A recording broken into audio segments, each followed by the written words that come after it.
Sir, should I start?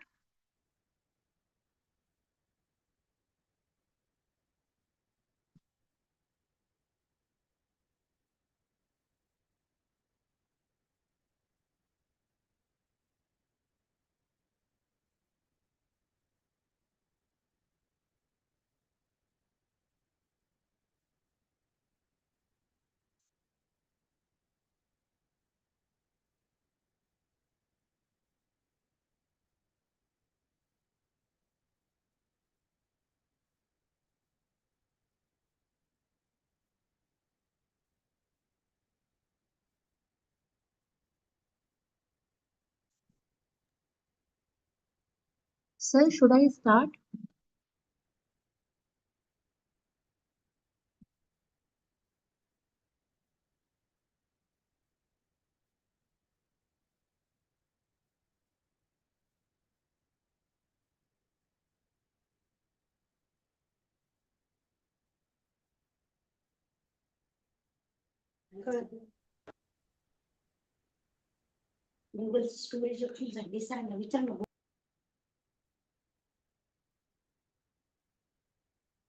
Sir, should I start?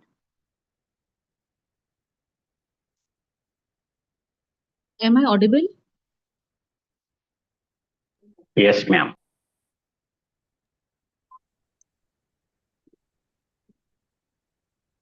Yes, yes.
Is there any technical issue?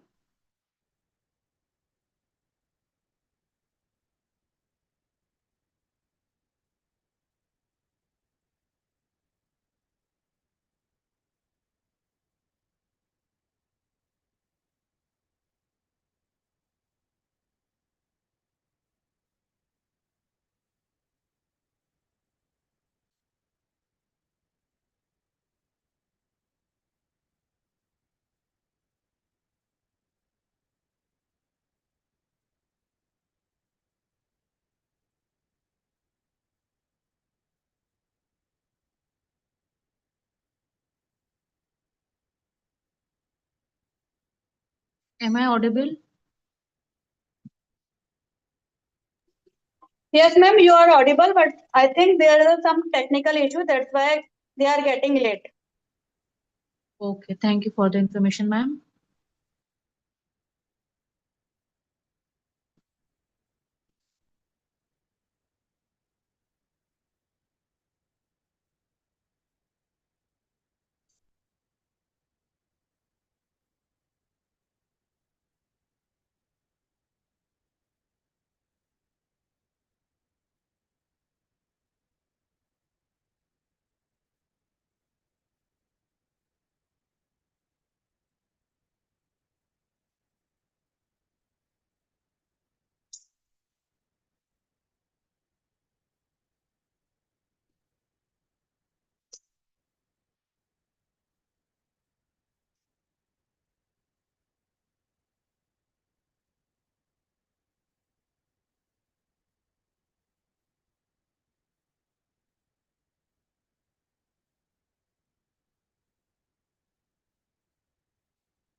Ma'am, should I start?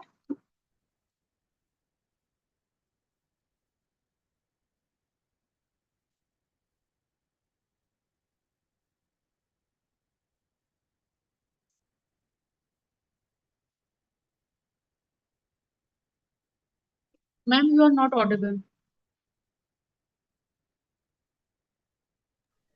Hello. Yes. No audible. Yeah. I think 38 students only have joined, no? We need 54. Today you are going to introduce Dr. Santwana Madam. We will start it when Madam will join because and regarding attendance, whether all the students, you people have given you attendance? Yes, ma'am. Okay. And Yes, there, ma'am. hello? Ma'am, I believe Santwana, ma'am, may join at 12:30 as per the schedule. No, she will join at 11. Because our inaugural, we are not having today because of some emergency meeting. So she will be conducting her session from 11 till 2. There will be a break in between. Okay. Okay. I think you got her resume. I'm well prepared, ma'am. Okay, thank you so much. And about the My pleasure. students who are not present during this induction, for them, I would like to inform that that day you were supposed to be present, but if you were not, then you should remember that you need to be regular during this whole schedule of the short-term course. And absentees will not be tolerated. There is a rule, and for that, I think no more than 2 sessions is allowed, and everybody Ma'am, has to prepare a short report summary of the session, and that you ma'am, have to submit. Yes, I have one yes. query, madam. Vote of thanks would be just after the lecture or when? So the session, no? Every session, every resource person, when he ends hmm, his session, then at that moment you have to express vote of thanks as per the schedule provided by Rafi sir. Okay. Huh? You And are being, ma'am, yes. the one who is reading the biodata and the one who is giving the vote of thanks, they both Hmm. have to submit the summary report of that particular session, one only. Yes, yes, Hmm? yes. Hmm. So I think the others who have joined, they should cooperate with volunteer. As on that day nobody was ready to volunteer, I suggested the name of Dr. Sachin Pathare sir. Sachin Pathare sir, if you are available, uh, please you have to collect the link. Uh, Micro teaching link of the participants and the summary reports. Hmm? So Yes, ma'am. you will be a connecting link between the participants and me. So that is your task. I don't know if anybody else. Yes. Yeah, I will correct, ma'am. Okay, okay. Thank you so much. So, roll number 26, Sachin Pathare, sir. All the participants need to cooperate with sir because he is being given the task. He's a volunteer and he is in the academic committee to collect the micro teaching link and summary reports. And I hope, and one more thing, that during the sessions, the participants are not supposed to open their videos. So the videos, you need not have to open your videos during the session, and they you have to yeah, maintain the decorum. Huh? So I welcome all the participants to this short-term course on professional ethics, universal human values, and constitutional responsibility. Uh, the new one should they should be regular as they were absent on the first day, the same thing should not happen, and I wish it will not happen. And kindly remember your roll number and change your name into roll number while attending the session. You have to rename yourself into your roll number. And very soon, Dr. Santwana Madam will be joining us for today's session. And for that, I think roll number 1 is having the task to introduce her. So we will wait for her. Till that time, I hope that you will you must have had your attendance. Those who have not given their attendance, kindly give their attendance because it Ma'am, is I have compulsory. a question. Yes. Ma'am, is it compulsory to submit all days report, summary report, or only one day or one session? You need to submit only one summary report, but still what we will do is I'll again ask Rafe sir, because it is not I will give the details of this to you. But as per the schedule that day, Dr. Rafe sir, he's not here, he's in a meeting, so we couldn't connect him now. So I'll get the details and I will let you know. Okay, thank you, ma'am.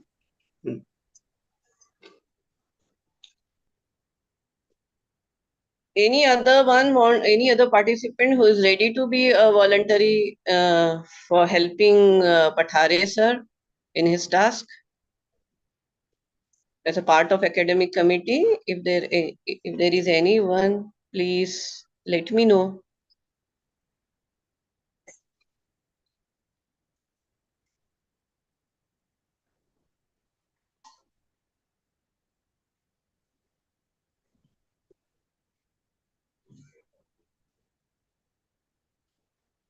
We'll just wait for Madam. Madam will be joining soon. I had to talk with her. She will be joining. She said she will join 5 minutes before. Till that time, if you have any questions, you can give it to me so then I can get the queries resolved by communicating with the MMTC TTC team. And I'm very happy that we have got participants from different geographical areas and different faculties. It will be a nice participation from my side and from your side during these 6 days. I hope you will benefit the most from this. Our effort is to give you the most, because I have, from my side, I have tried that the sessions will be fruitful to you, because I have tried to cover the various aspects from the professional ethics, universal human values, and constitutional responsibilities. So you will be getting the information about the ethical obligations of teachers to promote human values, Indian knowledge system, sustainable development goals, constitutional responsibilities, gender equality, harmony in society, and all other aspects which are associated with this. I have tried to bring in the resource persons who will be delivering on various aspects of this topic. Because this is a universal theme, and it is going to be whosoever is from any of the faculty, everyone is going to get benefited from this. Thank you. So I'll just check whether the madam. I'll just get back to you. I'll check whether the resource person, our first resource person, is getting joined. Meanwhile, roll number 1, please be ready to introduce madam.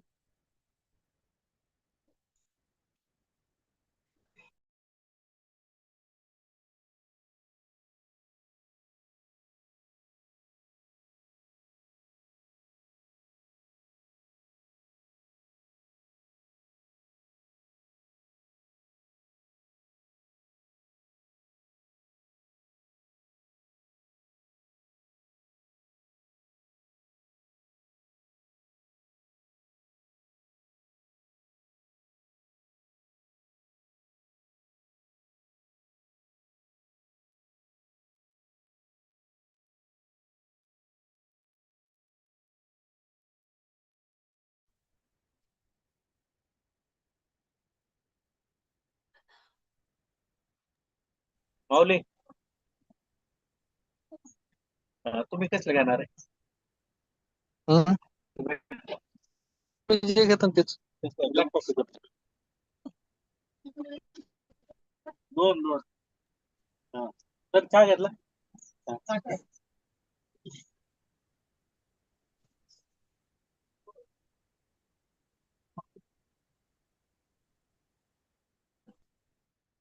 असले short term course ते करून टाकते आमचं सिनियरचं नसतं का course orientation course ते पाहिजे रेकॉर्डला तुमच्या वाईट वाटायला पाहिजे ना ऑनलाईन आहे का खिशात घेऊन करते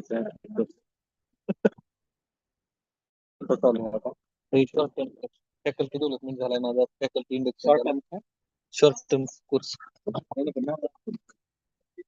शॉर्ट टर्म कोर्सच असतो मोहन सर तुमचं माईक म्यूट करा आणि व्हिडिओ हे करा ऑफ करा प्लीज.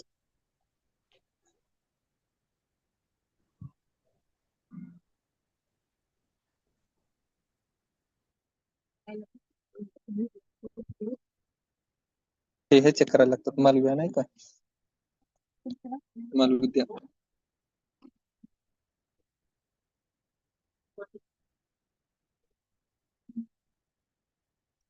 इथिक्स आणि युनिव्हर्सिटी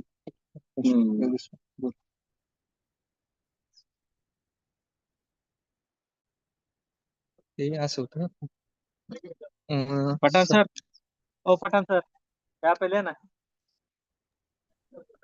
6 वर्ष ते ना नाही नाही बिल नका देऊ मी देतो माझं मी मोहरीकर सर असतं ना 6 वर्षांनी हा मोहरीकर सर आवाज येतोय शॉर्ट का? टर्म कोर्स लागतो हो मोहरीकर सर आवाज येतोय का? ओरिएंटेशन प्रोग्राम लागतो माझे ते झाले जवळपास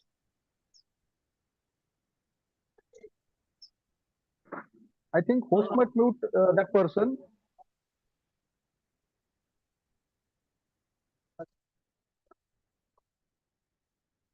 मी तर कुठे डॉक्युमेंट द्यावं मला समजा त्यानंतर ओले वाईशनला मागते लोकले मागतात राहुल सर म्हणतात या वर्षी कोणाला द्यायचं नाही इथं आणायचं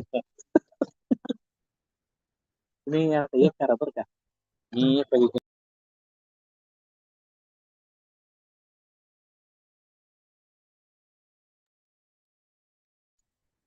Ma'am, should I start?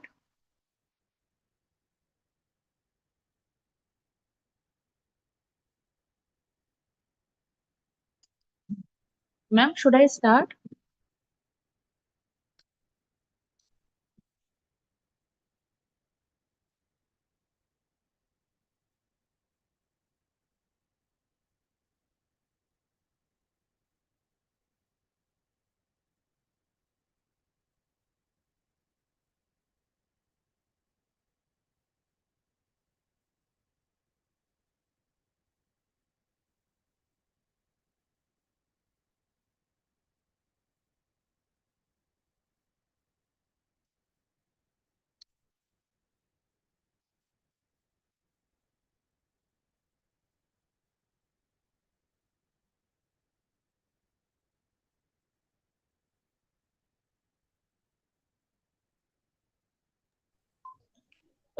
We are waiting for madam. Once madam comes, no, then you start. Okay.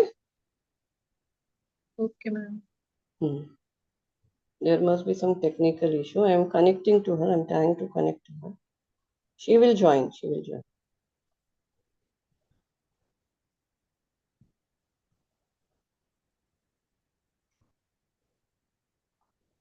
Yes, madam has joined, I think. Okay. Yeah. So what you do is, yeah. So today, before you introduce, let me just, we have with us Professor Dr. Santwana Mishra, madam. She's Professor, Department of Educational Planning and Faculty in charge of the International Center for School Leadership at NIEP. I am very much, it gives me immense pleasure and I'm very much happy to have with us Dr. Santwana Mishra, madam. We are thankful, madam, for accepting our invitation and be a part of today's session. I request roll number 1 to introduce Madam for this Thank you. first session. Thank you so much, ma'am. A very good morning to one and all. I, Dr. Swati Agrawal, working as Assistant Professor at Institute of Business Studies, Chaudhry Charan Singh University, getting the privilege to read the biodata of Dr. Santwana Mishra. She is professor in the Department of Educational Planning and faculty in charge of the National Center for School Leadership NCSL at the National Institute of Educational Planning and Administration NIEPA, New Delhi. She holds a master's in physics and education and a PhD in education with 18 years of experience spanning teaching, research, and institutional development.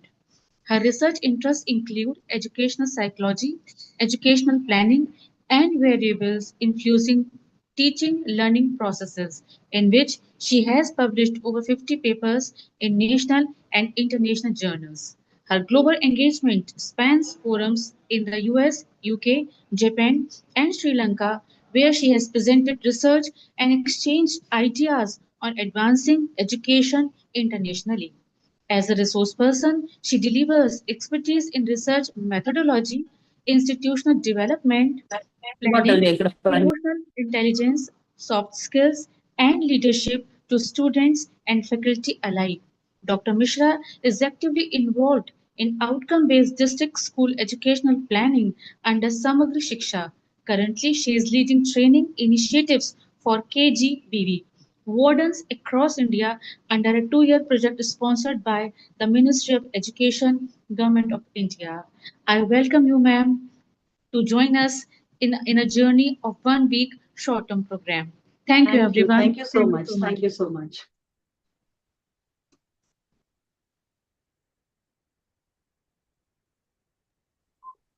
Dr. Nandita, Yes. good morning, everyone. Good morning. Good morning, Madam. Thank you for coming to our and accepting our invitation. It's a pleasure I always. same here.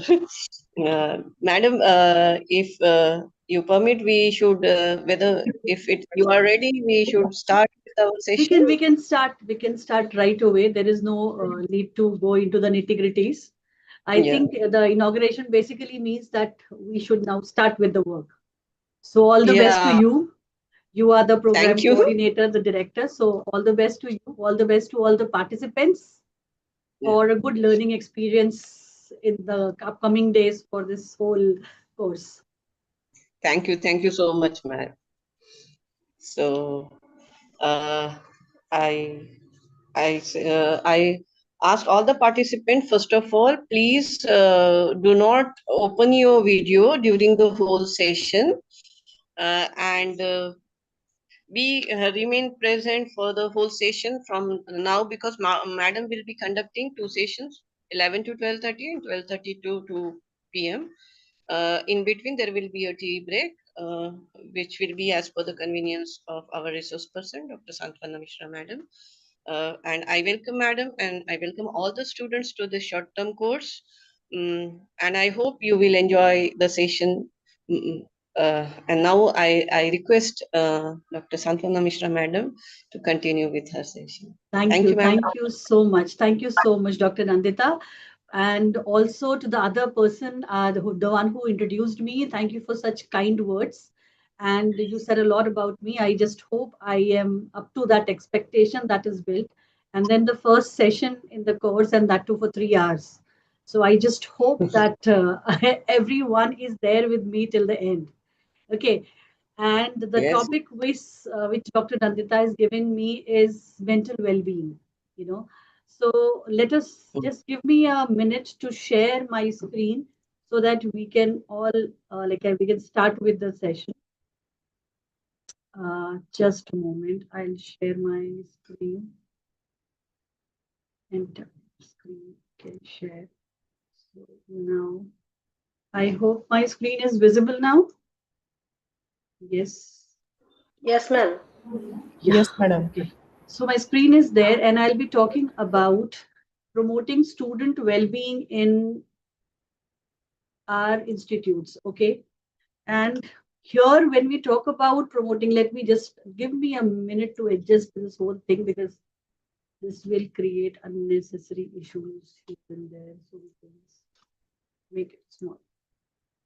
Fine. So we'll be talking about promoting students' well-being. And here, when at NEPA, National Institute of Educational Planning and Administration, when we are talking about a lot of things, a lot of policy changes that are coming up, you might be knowing about the national education policy and the various changes that we are actually anticipating. We are, in fact, many of us are actually implementing those things. There is a lot of dynamics that is involved there. We are talking about interdepartmental, intra-departmental, trans-departmental things. The courses are now coming up. We want to do away with the concrete, like so shielding that we used to have in our departments, that this is a physics department, this is the law department, this is the English department, this is the education department. But now we are promoting that the students should go across these barriers, and we should have courses wherein the students are picking up different subjects, different papers across the different programs. So all of this we are talking about, but at the same time, because of this exposure to knowledge, exposure to a lot of things, there is a lot of pressure on the students. And when I talk about pressure on the students, I'm also including the pressure on every stakeholder who is involved in it, including you and me. You know, we are all stakeholders, we are all faculty members in higher education. And I think all of us need to understand this concept of well-being, because until and unless we are at ease with our own self, I don't think we can bring that well-being to our classrooms. So this is what I believe in. And with that premise, I want to start off with my session, where I first of all want to understand what is your definition of well-being. So again, it will be an interactive session. So I request that you have to, let me stop sharing. Stop sharing. Okay, I think it is my screen still visible? No. Yes, ma'am. Yes, it is. So how do I do that? Anyway, now I think this screen is visible. So now any of you can just let me know, what do you understand by well-being? Ma'am, I believe well-being means when somebody is having a sound body and healthy mind, and he is ready to contribute for the welfare of the humanities and society. So that's the main well-being. That's a very nice theoretical definition, but what do you understand by sound? Ma'am, Sound sound body. where the person may be having little knowledge about, uh, I mean, very limited knowledge, but the subject he is talking about, he should be an expert of that. So can whatever the relevant information he is providing to others, he is at least is a full of knowledge in that subject. You know, he is not jack of all and master of none. So I believe sound knowledge in a particular subject is more required than being aware of being multitasking and all. Okay. Any other definition? Something uh, more easy, more connected one? Something which is not coming from a bookish definition?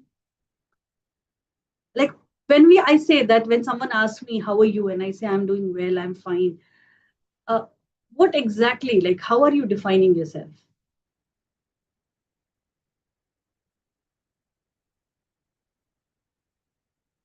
No answers? Like, seriously? You can't define what is well-being? Ma'am, many participants are very knowledgeable, but I don't know why they are not vocal. They are brilliant ones, but I don't This know. is the first session, and if you're not answering your questions, how will this course go? Ma'am, I don't know why they don't speak up. They are so brilliant people. I mean, even in the presence are creating an aura and making me, I mean, more better. But I don't know why they are not speaking up. Okay, anyways. So, see, when you look into this, let me give you my definition of well-being. This definition of well-being basically means for me is like when I'm at ease with myself, like I am not in any sort of trouble. I am not having some stress here and there. I'm sitting comfortably. I'm talking comfortably. I am not worried about anything. So something which exactly was defined by someone just now, so something like that. Let me come back to my this thing screen again. I think this is visible. Okay. So basically, as I said, I gave you a very simple definition, but it's the experience of health and happiness. As I said, there is no stress involved. So now that I'm talking to all of you, I am sharing my own understanding of well-being with all of you. So I'm not stressed. I am not, feeling as if someone is, trying to uh, do away with my safety, with my secure presence that is there. So it includes both my mental health as well as physical health, my physical and emotional safety as well. Like when I'm speaking to you, it is not that we will get into an argument, we will start having some sort of uh, tense interactions amongst us. So physically as well as emotionally, the safety is there. There is a feeling of belonging. This course that you have started now, all of you will be together on this platform for a couple of days. Today you might not know each other, but slowly and slowly you will start interacting with each other. You might be actually involved in one common WhatsApp group. So slowly, and that today you might not be sharing things, but then slowly you will develop that feeling of belonging. You will have a sense of purpose together, achievement and success. So all of these are part of your well-being.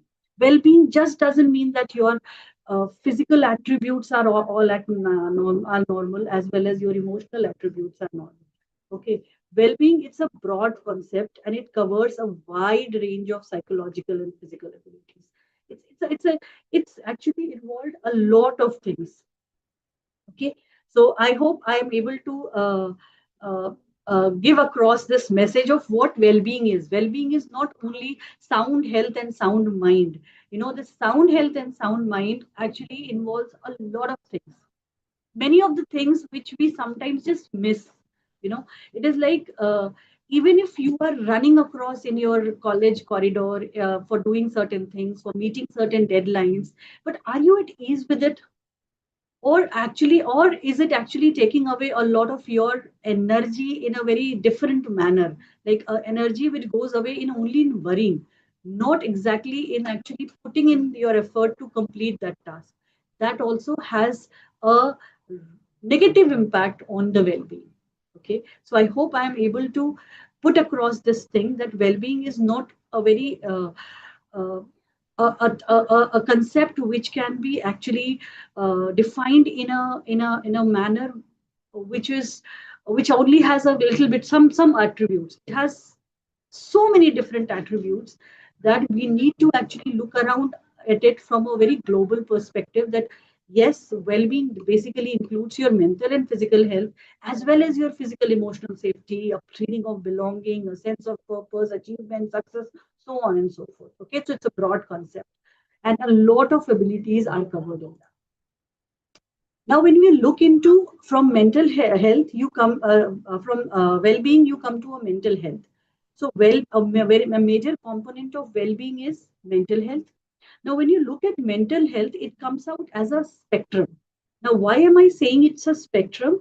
Because sometimes a person may have some sort of a mental illness. For example, I may have a problem that I am not able to sleep, but because I have successful coping strategies, I may be doing some meditation, I may be taking up some medicines to sleep, and that is why when I come across to you, because of those successful coping strategies, despite having a mental illness, I come across as someone who is mentally healthy. But sometimes people who do not have some sort of a chronic disorder. For example, they might be sleeping peacefully every day, but sometimes some stressors come across in their life and they are not able to cope up with it. Okay, for example, I am taking this class, suddenly there is an internet problem and I am not able to, connect to you. I am disconnected. I'm getting a lot of calls from Dr. Nandita that why aren't you getting connected? This is the first session and I'm not able to do it. And that creates a lot of stress in me and I'm not able to cope up with it.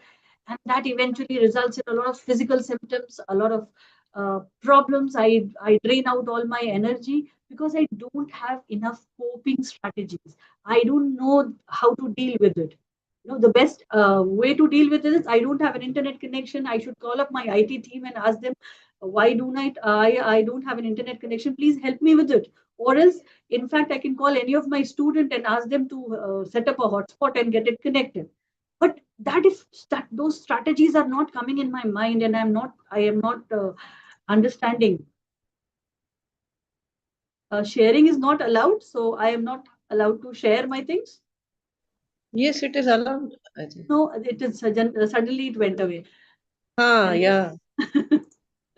Anyways, by the time you fix it up, see, I was talking about all of these. These things do come up. So, Dr. Nandita is going to look into it. Ma'am, please share the screen. I can now share it. Okay, fine. Yes, ma'am. Yeah, it is there. Thank you. So, see, these are the things that come up. So, if I am not able to cope up with it, I may come across as someone who does not have a good mental health. So, you see, that is why I'm saying it is a spectrum, because it is like sometimes you may have a mental problem, maybe more anxious than other people, but you know how to take care of that anxiety. So, you're coping with it well in term with the help of some external support or with your own internal mechanisms that you have developed over time. So despite having a mental illness, you may come across as a mentally healthy person, but sometimes despite like you're mentally healthy, you don't have any chronic issues, but because you're not able to deal with the stressors all around, which will keep on coming. So because you don't have your coping strategies in place, what will happen? You may come across as a person whose mental health is not good enough. Okay. And that is why I say that this is a spectrum. So you say our well-being always goes like this, oscillates between that. It can never be at one single place, from optimal mental well-being to minimum mental well-being, depending on what phase of life you are in, what problems are there in your hand right now, what things are you dealing with it currently. Similarly, maximum mental illness to minimum mental illness. So we go on oscillating between that. We can never maintain a fixed point across these four domains. You'll just keep on oscillating depending on the problems that are coming in your life, the things with which you are dealing with. Yes, sir. Just a moment. Yeah. Yeah, I'll come to you. I'm so sorry. I'm actually sitting in my cabin and I had a visitor. So I'm so sorry. So as I said, so see, this is what happens. You will have some or other sort of intrusion here and there, but you should know how to deal with it. So the coping mechanisms needs, and you should be aware of all of this. You should be aware that whenever you are dealing with one thing, 10 more things might come up in between. So you have to actually have a priority list immediately reshuffled, what to give priority to when and how to go about it. Okay. So this is the mental health spectrum that I was talking about. And we as faculty members of higher education need to have an understanding of it. In fact, when you look at our students in the class, we see that they also go through all of this. They sometimes they seem to be so good, so nice, so understanding in the class, and sometimes they are just at their worst. Okay, sometimes they feel so fresh, so lively, so good. Sometimes they are all so frustrated, so no, they lose all hope in life. So we have to understand that this will keep on happening, and we have to help them deal with it, understand this, and we have to understand that this is a normal behavior. We cannot have sound health and sound mental health as well as physical health all the time. We keep on oscillating between all of this, and that is why I am emphasizing so much on this. Now, there are certain components of well-being as given by a lot of psychologists. There's a lot of research that is being done. So when you look into the components of well-being, so what are the different components that we come across? First is emotional well-being. Okay. Now, what is emotional well-being? See, we are all, when we started our schools and we started to learn social studies, I think the first chapter and the first line in that chapter was man is a social animal. Okay. We cannot do anything in isolation. We are all working together, doing together. You cannot name one single thing where uh, one person can do everything. You work in an office, you have to work with a team. You work in a college, you have to work in a team. You work in a factory, you have to work with a team. You start a shop, you have to work in a team. You are in a family, you are working with all your family members together. So we are all the time surrounded by people like us who may have different persona, different thought process, different aims in life, different temperaments. You can have names their individual differences, so on and so forth. But everyone has emotions, and the emotional well-being is the first component of well-being. So it is basically the ability to be resilient. Now, what is being resilience? Resilient means understanding and naming, knowing uh, your own emotions really well, and also pursuing whatever you want to pursue in life without hurting anyone else. You just don't go on and attacking other people's emotions. So managing your own emotions, and also at the same time generating good emotion, those emotions that lead to good feelings. Okay. So sometimes, just by now you'll say ki good emotions are what? If you're generating good emotions, generating emotions for good feeling, that means you have to always be happy, always be smiling. That's not the case always. Sometimes, as a parent, you tend to scold your child and then also feel good about it because you have stopped your child from doing something bad. The same happens when you're in with your interaction with your peer group, sometimes seniors as well, your students, everyone. So whatever you do should actually lead to good feeling. That is your emotional well-being. So your ability to be resilient, the way you are managing your own emotions, and you're generating that emotions for good feelings. So feeling good is very, very important. That is the first component. Second is physical well-being, and we are all so very concentrated on physical well-being now. All of us are involved in taking care of our health. We get up early in the morning, we go for a walk, we do yoga, you do a lot of meditation, you do a lot of things. You join a gym because you want your body to function well. So you try to improve the functioning of your body through healthy eating, good exercise habits, so on and so forth. So the first component is feeling good. The second component is your physical well-being. And if you see how it is being arranged, first of all, you have to feel good. Sometimes what happens, you are in the best of your health, but still you're not feeling good. And that is why, because if you're not feeling good, you will not feel physically well as well. Like if I can give you an example, just before your exams, remember your school days or your college days, just before your exams, you used to feel some sort of um, disturbance in your tummy. You used to feel your throat is dried up and all that. You don't have any dehydration problem at that time, or your tummy is also not upset. But just because emotionally you're not feeling well, you are scared about that exam that is going to happen. Scared about the unknown because you don't know what the question paper will ask you. How are you going to do in your exams? So that fear, that not feeling well, actually translates into your and affects your physical well-being as well. So the first thing that you have to take care of is your emotional well-being, and then comes your physical well-being. They go hand in hand, but actually, despite being physically well, if you are emotionally not well, it will affect your physical well-being as well. The third component is social well-being. I said man is a social animal. So we cannot live in isolation. Many of our abilities develop because we are in contact, in touch, in communication, in linkages, in interaction with people around us of all ages, of all temperaments, of all personalities, all around us. So our social well-being is also important. Anywhere you go, any workplace, any personal place, there is always a lot of people who are around you. At workplace, they may be in form of a hierarchy, people who are senior to you, people who are your peer group, and people who are lower in the hierarchy than you. So you should have the ability to communicate.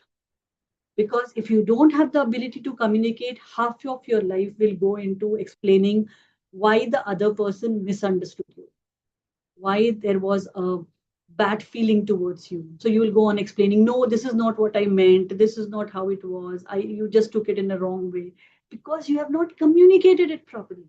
Might be your body language was not right. Might be you did not understand how the other person might take it. You did not choose your words well. So you should have a good ability to communicate, because once you develop that good ability to communicate, you can develop meaningful relationships everywhere with others. They may be official relationship, they may be personal relationship, but then you can develop meaningful relationships with each other. And that way you create your own emotional network where all of you together generate that feelings, that those good feelings.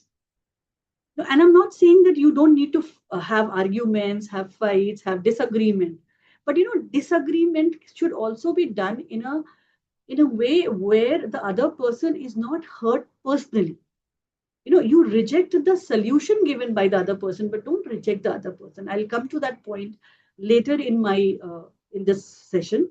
But we have to understand that social well-being is also a part of a very important component of your overall well-being.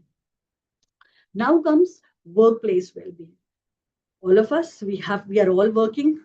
We are all working professionals, working in higher education departments, be it colleges, universities. We are all working as faculty members. So in workplace, we have all joined our positions because we want to do well, we want to earn for ourselves, we want to contribute to that workplace, we want to grow there, we have our own interest, our beliefs, our values, everything. So when we are pursuing our own interests, beliefs, values, we have to also make sure that we are doing that so that there is happiness, meaningfulness in life as well as professional enrichment. And that can never be done in isolation. And that is why nowadays, when you look into the National Education Policy, that is NEP 2020, you see it is promoting a lot of collaborative work. You might be very good in writing, but there might be some other person who's very good with data analysis. There might be some person who's very good with uh, developing survey questions or the field work.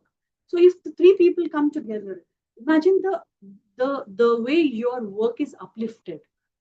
So instead of looking totally into your own narrow interest and everything, let us all expand, and that will create a workplace well-being. So you see the way these things are arranged. It starts with emotional well-being, then physical well-being, then social well-being, and then workplace. So you need to create a workplace which creates happiness in life and creates professional enriched environment all around. Okay? And last but not the least is societal well-being, where it is like the social well-being is where you are able to communicate, but societal well-being is all of us as a society. For example, your own department, your own institute, your own university, the place where you live, that community. So your ability to participate actively there, to develop that community culture, to participate in those community activities, that those activities maybe activities of your institute, the activities of your uh, department, the activities of the society where you live, whatever. But you need to be a part of that culture. You see the way we do when we have a NAC visit coming up. The whole university start becoming one. We all work as a holistic one single entity, everyone, everywhere. We try to show our best face and everything. So, and imagine when the results come out, how happy we feel. So we have to continue that in even the smallest of the activity that is happening there in our workplace, as well as the place where we live, the society to which we belong to. So all of this together in harmony creates a harmonious well-being of everyone. Okay, so these are the 5 components of well-being. Now, why am I talking about all this? because there are challenges in higher education. Otherwise, we wouldn't be talking about well-being all along. And as I said, well-being of the teachers actually percolates to the well-being of the students. Because if the teacher is not taking care of his or her own well-being, it cannot be translated in the classrooms. And there are a lot of challenges that are happening in higher education. If you're not happy in your work environment, if you're not satisfied in your work environment, if you are not uh, in sync with your work environment, you cannot bring calm and cool composure or well-being to your own classroom. And before I move further, let me ask you, all of you, a question, because I think all of you will go off to sleep. So can anyone tell me the difference between the success and satisfaction?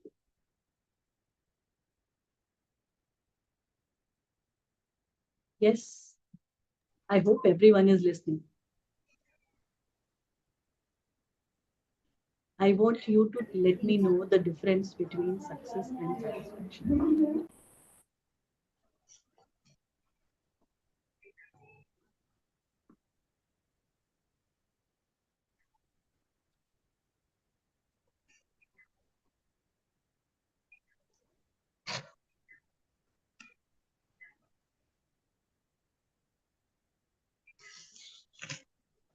Who answer?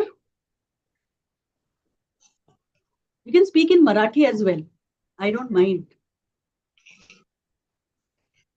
म्हणजे आता खूप दिवस झाले मी मराठी बोलले नाही, but म्हणजे मला समजते Marathi. I was a part of your Marathwada University a couple of years before. Yes, is there any difference between success and satisfaction? Yes, Dr. Nandita, please ask them to respond. Yes, the participants, you need to answer because you're teachers, you must be knowing this is what we are into. So I don't think this is anything which is very difficult to answer. Just express yourself, what you feel. We don't need any theoretical. Yes, I don't need any book answers. Just your perception, your feeling, how you feel it, how you define it. Come on, your teachers. Yes, volunteer. This is the problem with online class, Dr. Nandita. Yeah. Ma'am, success is when you have achieved a goal or an objective, and satisfaction is when you are content with whatever you have achieved. पर इसका मतलब इसमें कोई फर्क होता है या दोनों एक ही चीज होते हैं, ये मैं जानना चाहती हूँ. आप किस तरीके से इन दो शब्दों को देखते हैं? तो मैम थोड़ा फर्क तो लग रहा है क्योंकि satisfaction, you can be satisfied in even the small things in life, but success, people usually equate it with bigger things. Okay, okay. और कुछ, और कोई इस पे कुछ कहना चाहता है? Hello. Yes. Success means when you decided your goal, and when you achieve it, then it will called as a success. And satisfaction means when you, though you are not able to reach up to the goal, but sometimes you are satisfied with your work. Okay, good, good. Yes, you are coming closer. Anyone else? Yes, ma'am. Success may be count by your marks, your property, your wealth, and satisfaction is emotional feeling. That is your internal attainment that you may feel after achieving something that I have been satisfied. You may become happy. Yes, very good, very good. In satisfaction. So we need to, very good. That's nice way you have said it. So basically, we need to actually tell this to our students as well, because we need to have a clear demarcation between the two. Success basically, the parameters of success are defined by the people who are around us. Maybe the society that we are a part of, the family we are a part of, the institute we are a part of, our own peer group. they define how successful we are. For example, they define what position you have in life, what sort of house you have, or if I'm in a school, what marks am I getting? If I'm a student, I'm in school, it will be defined by how will they define I'm successful? Because the marks that I've got, what percentage I've got. Later on, when I start earning for myself, how much salary am I getting? What position I have taken? What material things have I bought? And those parameters keep on changing. You buy a two-wheeler, after some time people start expecting you buy a four-wheeler, then they start expecting a bigger one, then you should buy a house. That way it goes up and up and up. Satisfaction basically comes from within. You understand your own self, you do your own introspection, and that is why you see sometimes, in after the result is out, many students, even after getting the best of the marks, say that, oh my god, why is my 10 marks cut? And some people, despite getting average or above average marks, are like, cool, yes, I wrote this much, I studied this much, and I'm satisfied with my marks. And I think satisfaction is more important. You should not run about things which are not in your control, because the parameters of success keep on changing. The key is not in your hand. Okay. But satisfaction, the key is in your hand. You know yourself, you know what are the qualities, what are the characteristics you have, what are the things, your strength, your weakness, what you can work on, what you can improve, what are the things that just cannot be improved. So let us accept that, and then decide on where you want to reach and work for it. So once you achieve it, even if people are saying run more, you say, no, I've achieved what I've achieved. And I'm not saying that don't achieve higher, but that satisfaction keeps you grounded, actually has an effect on your well-being. Okay, so we need to understand that. So now coming back to this, now that we understand this, the difference between success and satisfaction, so we should chase satisfaction more. Now, when you look into the challenges in higher education, and I think most of you will agree to all of these, one, there is a growth of population, and that thereby enhancing the growth in participation.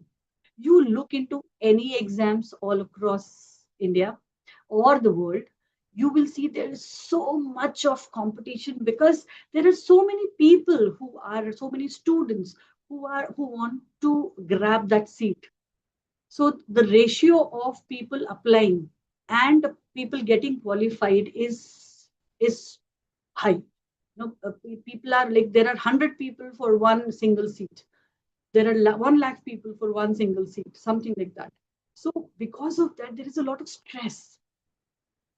Though you look into CBSE results, so many students are getting 90 plus percentile. So many of those students. Now, when they go for college admissions, the cutoff are like 98.78, 98.79. This just like, because 0.01 percentage is less or more, and you are just not able to get the subject that you want. So because of this growth of population and participation. Second is confidence crisis in public institutions. Everyone wants to go for private institutions, but the fees is too high. But for public institutions, the parents are saying, oh my God, will my child actually do something after doing this course? Everyone is running around after those new courses that are being there. Similarly, in public institutions, there is a crisis there. So basically, they are not able to portray themselves with a lot of confidence. There is economic growth, a lot of urbanization that is happening, social mobility that is happening. And because of that, a lot of your energy, the students' energy, is actually going into adjusting to this urbanization. We have seen when a student from a village is coming to a university, it takes a lot of time, a lot of effort.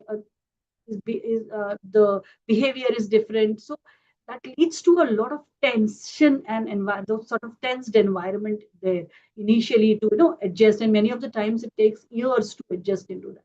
So this has created a lot of pressure on the youth today. The government and accountability, better less said on this. So like how are we going to create more jobs? How are these different courses that are being launched, is it going to result in some sort of job for our students, because eventually once the student has completed graduation, post-graduation, the student needs to earn some money. So are we actually creating it that way? Though we are, all of us are working that way, we are actually now creating our courses with clear learning outcomes, and then we are mapping it with what is needed in the society, what are the employers aiming at, and we are working on it.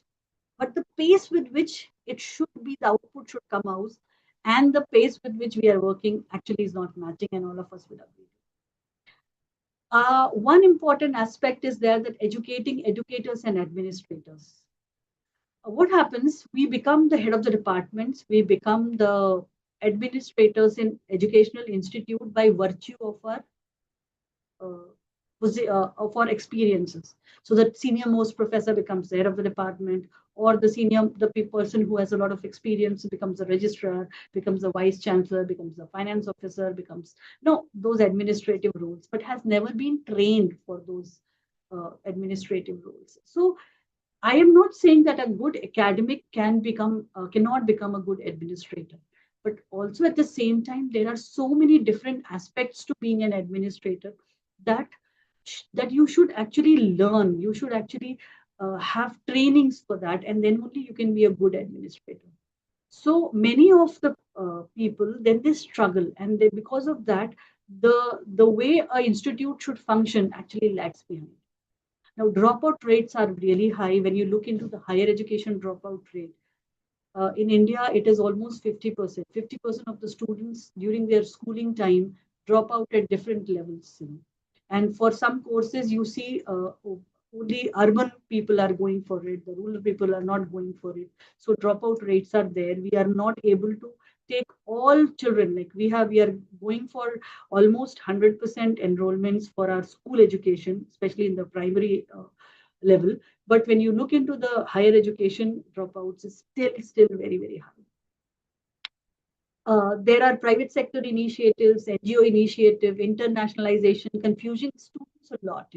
Should I actually go for a degree which is given by an Indian university, or should I go for somewhere one of the semester is done in India only, but is actually the classes are taken by someone outside India? Will it help me? There's a lot of confusion there. Similarly, linguistic diversity. It is also talked about when you look into NEP 2020, that even in higher education, we should look for the linguistic diversity that is happening in the class. Because of this economic growth, urbanization, our students, before in the university, only the students from all across, from the area nearby, the districts nearby were coming to that university. But because of economic growth, urbanization, social mobility, all the universities now have in their class linguistic diversity. People from all across different states, they are coming over there, and many of them are not fluent in English. So what should we do? There is a stress there as well. So that is also one of the challenges that all of us are facing. Curriculum and pedagogy. The faculty of higher education has never been taught about pedagogy, like how to teach the adult who is sitting in my class. Till 12th, at least there are for the schools, we have how to take a class, how to behave in the class, how to write on the board, how to give the assignments, how to give the homework, how to deal with the class. But when we come and we are standing there in the class for a first year undergraduate course, or for that matter a PG course, we just don't know what to do, and we go with our instinct, which many of the times works. All of us are successful faculty members in our own way. But little bit of push, little bit of cues, if it can be given to us when we go into the class, how to deal with the students there, how to deal with the individual differences there, how to deal with this linguistic diversity, this cultural diversity that we have in the class. So what are the pedagogy? How should we teach them? How should we deal with them? How should we communicate with them? So these are some of the problems that are there, and because of it, we are not able to reach out to every student in our class. Okay. Then balancing quality and excellence with social justice. We have inclusive classroom. Children from all economic and social backgrounds are sitting in our class. We have 45 minutes to 1 hour to spend in that class on that particular topic. We need quality and excellence. We need that the whatever we are teaching should reach the student. We put in all our efforts in that. But are we actually doing social justice? Because are we actually meeting the needs of each and every child in the class, to the last child in the class, coming across from any social or economic background? Sometimes no. So these are some of the challenges. There are many more. I've just tried to have some of them here. So there are many more challenges that we talk about. So I hope you understand that and agree that these are some of the major challenges that we face in our classrooms today.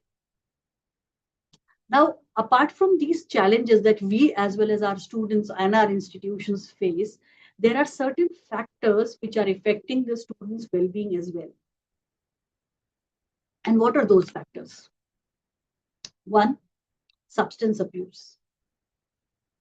There is a very easy way in which students are able to procure these drugs or alcohol to relax. Why? Because there is so much of pressure on them. They have to be very good online. They have to take care of, they have to look good, they have to show that they are feeling good. They have to perform academically, they have to prepare for their future life. So what they do is, even if they are not able to get hand on drugs and alcohol, they use prescription drugs. You look into the research, the sale of cough syrups, over-the-counter cough syrups, which don't require prescriptions in India, though they should require, but they are using them. Even I have heard, when I was doing a research on this, I've heard that those white ink corrector, that white ink that we have, the corrector pen, even licking that and eating chalks. I don't know, so many things that the students are using because they have to work late into the night. They are doing multiple courses at one go because they have to be in the competition all the time. They know only their degree won't help, so they enroll themselves into different classes. Like they enroll themselves for computer classes, they enroll themselves for AI classes. So they are working late into the night. They have to complete all the assignments and everything. And for that to be awake, sometimes even coffee becomes abuse, because if you're drinking around 15 to 20 cups of coffee a day, it becomes a drug abuse. You should not have that much. But students are now doing it. Social media. Social media is, all of us know the abuses of social media. But what it happens is, it is the time spent on social media is amplifying like anything. And what happens, it is contributing to a lot of stressors, because if you look into Instagram, everyone is posting their best pictures, everyone is posting their best life moment. So but what you are doing is, you are continuously browsing everyone's best moments out of those 24 hours, but you are doing it for 3 hours together, and then you think everyone else is happy except for me. And that is also bringing an overwhelming sense of social isolation, because you feel the rest of the people all around, because they are posting all happy pictures all around, all of them are happy except for me. So I also try to find out something happy and post it and get that pseudo happiness. It's not real happiness, it's pseudo happiness, because deep inside you have just posted you created something which is not real, and then you post it. So this is creating a sense of social isolation. In fact, even the selfie culture that we are talking about nowadays. When I was in college, or when I used to bring camera, someone used to bring camera to the college. People were clicking each other's pictures. But now we don't even need friends to click our pictures. We have selfies. We have selfie sticks, with which we can click our own good pictures of our own. So no, this thing is creating social isolation. And as I said, social well-being is very, very important. It's a part of our growth. We are all social animals. We cannot develop, uh, contribute to our well-being in Unmute you. isolation. Someone should mute themselves. Roll number 10. Thank you. Thank Yes, you, ma'am. ma'am. Yeah. So it is contributing to social isolation. Next comes intensified expectations. And let me give you an example, a very apt example. I read it. This research was published in one of the newspapers recently, that one of the major stressor for a child, and in a school. Can you actually name some stressors for a child in a school, leave alone higher education? Let us talk about school. What are the stressors for a child at school? Can anyone name some? You might be parents of children in school, or your neighbors might have children who are in schools, and you can see those children are also all the time stressed. Can you give me one or two stressors for them? Why are they stressed? Anyone? Their homeworks and tests. Okay, their homeworks and tests. What else? Some more inputs. Ma'am, competition. Competition. Okay. What else? Peer pressure. Peer pressure. Okay. Now let me tell you. Let me give you. You will laugh. The most stress, the one of the most contributing stressor to a student's life is the mummy's WhatsApp group. What happens is a school makes a WhatsApp group for all the parents so that the school can uh, like on a regular basis share the things which are important, the official documents, the official announcements, everything about the students on that group. Okay, but what happens, taking the phone numbers from that WhatsApp group, the parents create their own WhatsApp group where the teachers are not involved, and I think that is a very common thing all across India. The parents WhatsApp group. Now every homework there is analyzed. So suppose there is a student A who has completed the homework in time and has gone to sleep. The mother posts, I'm so happy my child has completed the homework, and then post the pictures of that well done homework on the group and says has also gone to sleep and is prepared for the test tomorrow. Now all those children who have not yet done it face that pressure. This pressure was not present when we were there in the school. Our mummies never got to know what's happening, what is the how each one of us is faring in the class. But now even small things. Today my child got a toffee from the class teacher. Today this child was punished and was standing outside the class. Every small detail, your child comes back and tells mummy, and mummy then posts it on the WhatsApp group. So this is one of the major stressor apart from all those that you are telling me. And this is something that could have been so easily avoided. Now, when I go for any such school meetings or anything, when I'm called there, I just tell all the parents to just leave those WhatsApp group because that is not important. That is actually coming in the way of your child's development. Okay.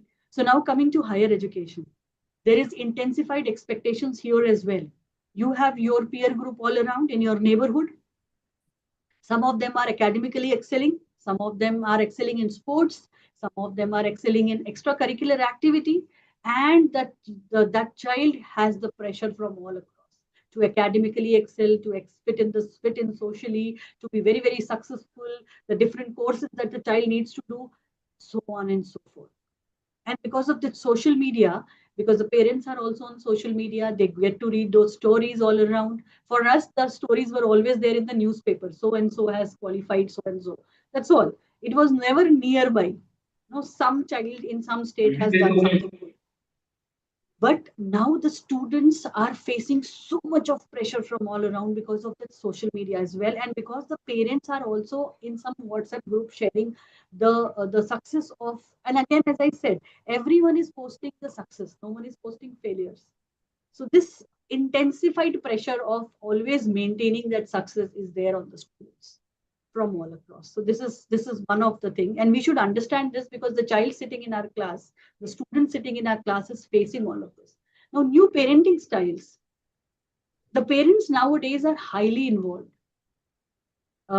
I don't think, like when I talk about my college days or school days, my parents were knowing that I'm in so and so class. They were coming to school only when they were called. Otherwise, it was not a pressure to attend all parent-teacher meetings. Nowadays, in college, so they never came. They just came for the admission. I don't think they even came for my admission, my graduation, post-graduation. I went myself and completed my admission, but at least I saw some of the parents there. But later on, none of the parents came. We gave our exams, we had our mark sheets, we showed it to the school, to our, we took it back home and then showed it to our parents. They never came to collect our mark sheets. Nowadays, the parents are really involved. They are all the time into it. And even NAC says that the parents should be involved in the in meeting this institution, in coming to the institution, in having a dialogue with the teachers, with the administrators. And because of this, there is always this pressure on the students because they have to adapt to everything. No, they cannot do some sort of naughtiness, some new that happens. That's a part of your growing up. But everything is monitored and parents are totally involved in it. So that comes as a challenge to them because they feel that all the time there is a camera on them. Okay. Then there is this political climate, and lesser said on this because we have just seen it all across the social media that whatever is happening all around, there are student marches happening, and there's a lot of things that comes up. Some new policy comes up. This is what's going to happen. This is going to happen.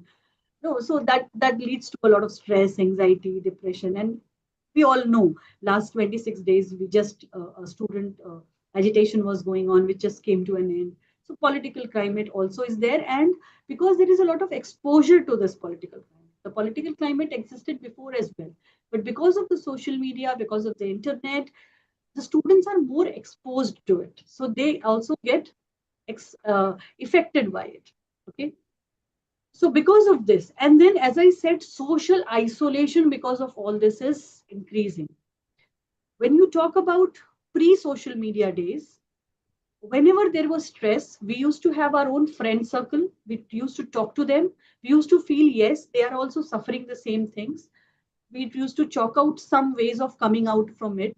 I remember whenever there was some stress or something, we used to make some plan. Now I'm going to study like this, or we are going to do this. We are going to do group study. Let us create notes. You do that. You do this.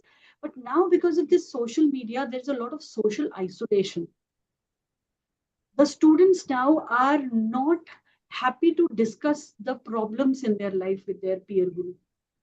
They always want to show their happy face to everyone all around. And there is a decrease in the social interaction. If you look into the data, you see the data which was collected from 1987 to 2016, the time spent socializing with friends, hours per week, it has decreased from, almost uh, 35 plus hours to now less than 15 hours, or almost 15 hours.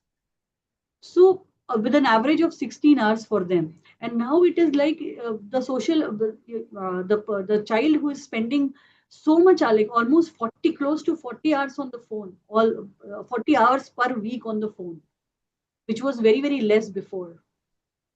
So you see how it is increasing. People are more spending more time on the phone. You go to a station, maybe a railway platform or an airport or a bus stop. Everywhere, no one is talking to anyone. Everyone is just googling. Even if you want to know when will the next bus come or where is the exit, you just try to Google it out. You don't ask people for directions. And what I have observed, you see how this data is from 2023, January 2023. The essential digital headlines, like you look into it, the total population of the world, unique mobile phone users, internet users, active social media users. Also, if you see the digital growth, everything is growing. Mobile phone use, internet use, all of this is increasing all across the world. It's not only the problem in India, but all across the world. And you see why, if I tell you why uh, these platforms, these marketing platforms, why there is an increase in all of this, the major reason is because the students just don't want to interact. There is an increasing social anxiety. They feel I should not talk to my the people all around. If without talking something could be done, now let me do it that way only. Because there is an increasing social anxiety. Students are speaking like this, and in fact, I did a research on that. Also, I read a lot of articles on that, and if you look around, you will see. Uh, in your home also, if you have to go and buy vegetables, you will go down and buy it from the person who is selling vegetables.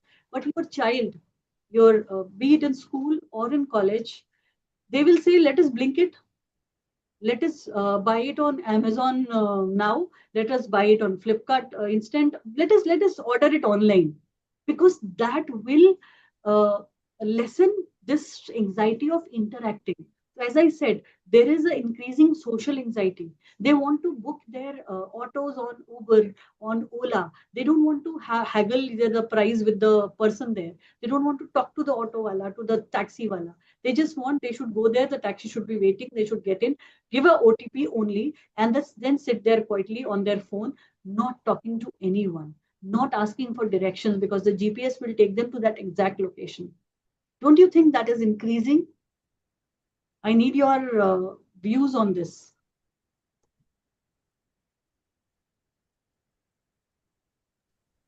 How are your students in your classroom behaving? Are they saying all these statements? I use my phone to avoid interacting. I don't like talking in person or on the phone. I really get nervous to raise my hand in class. I don't use my professor's office hours. I don't use public bathrooms. I hate walking into a class when people are already seated, because then I may be asked the reason for late entry. Does this happen in your class as well? Yes, madam. The students don't want to answer. In fact, here also, I think people are not answering. Madam, yes, The madam, reason it's might be different. happening in my class also. All the students are busy in their phone. They are not taking participate in any event, and they are not getting plan for the social social functions for the college and all. True, very true. In fact, when you ask them to even write notes or participate in discussions, they are saying, you please mail us the PPTs. Yes, ma'am. And they are getting it. They are owned by Google and ChatGPT. Yes, yes. And they are more interacting with ChatGPT because that is not giving them any social anxiety. If you remember the times when this social media was not there, like when I was in my school or I was in my college, if I had to meet my friend, nowadays, if the child has to meet their friend, even at their place, they will do a WhatsApp before arriving and say that, yes, I am at your gate, please come. So only that person, their friend, will go and open the door. But for us, we had to click on the bell. Mummy or Papa used to open the door, and then we had to actually engage in a short, small talk. How are you, beta? What are you doing in the school? How are you? Your college is going? What do you want to do in your future? That small talk was always there. Nowadays, these kids are not even having that small talk, whether in the garden or anywhere else, with their friends, parents, or anyone. They are just avoiding such interactions in totality. And that is why somewhere, the research has said that because this social anxiety is increasing, and that is why a lot of stressors are coming in, because our stress actually goes away when we have a good heart to heart talk with people all around, especially with the peer group. But when we are trying to hide our own problems behind that happy self that I'm posting on social media all the time, so what happens? All the time I'm hiding, and so much of energy is going into that, and that my social anxiety will keep on increasing, which will lead into a lot of problems, a lot of stress in me, and my well-being will go take a downside. So we have to understand that. And once we understand this, that this is the problem, let us give them those assignments which are to be done in a group. Let us help them, form groups and do certain things, do some academic activities, do them extracurricular or co-curricular activity in group, so that we give them a push to start engaging with each other in a nice social way and get over their social anxiety, which is automatically coming in them because of this social media addiction that is happening. Okay, so they say, I don't talk to people I don't know very well. I'm just even at home, they don't come and talk to the parents. They are all the time in their rooms talking to their phones. They don't know how to initiate conversations. There is a long pause all around. They get nervous in large group of people. They are afraid that they will embarrass themselves because they don't know how to talk. They don't know how to initiate any discussion. So they feel that they'll offend or burden others. So these are some of the things that has come from researchers, that this is what is happening to youth globally, everywhere, not only in India, all across.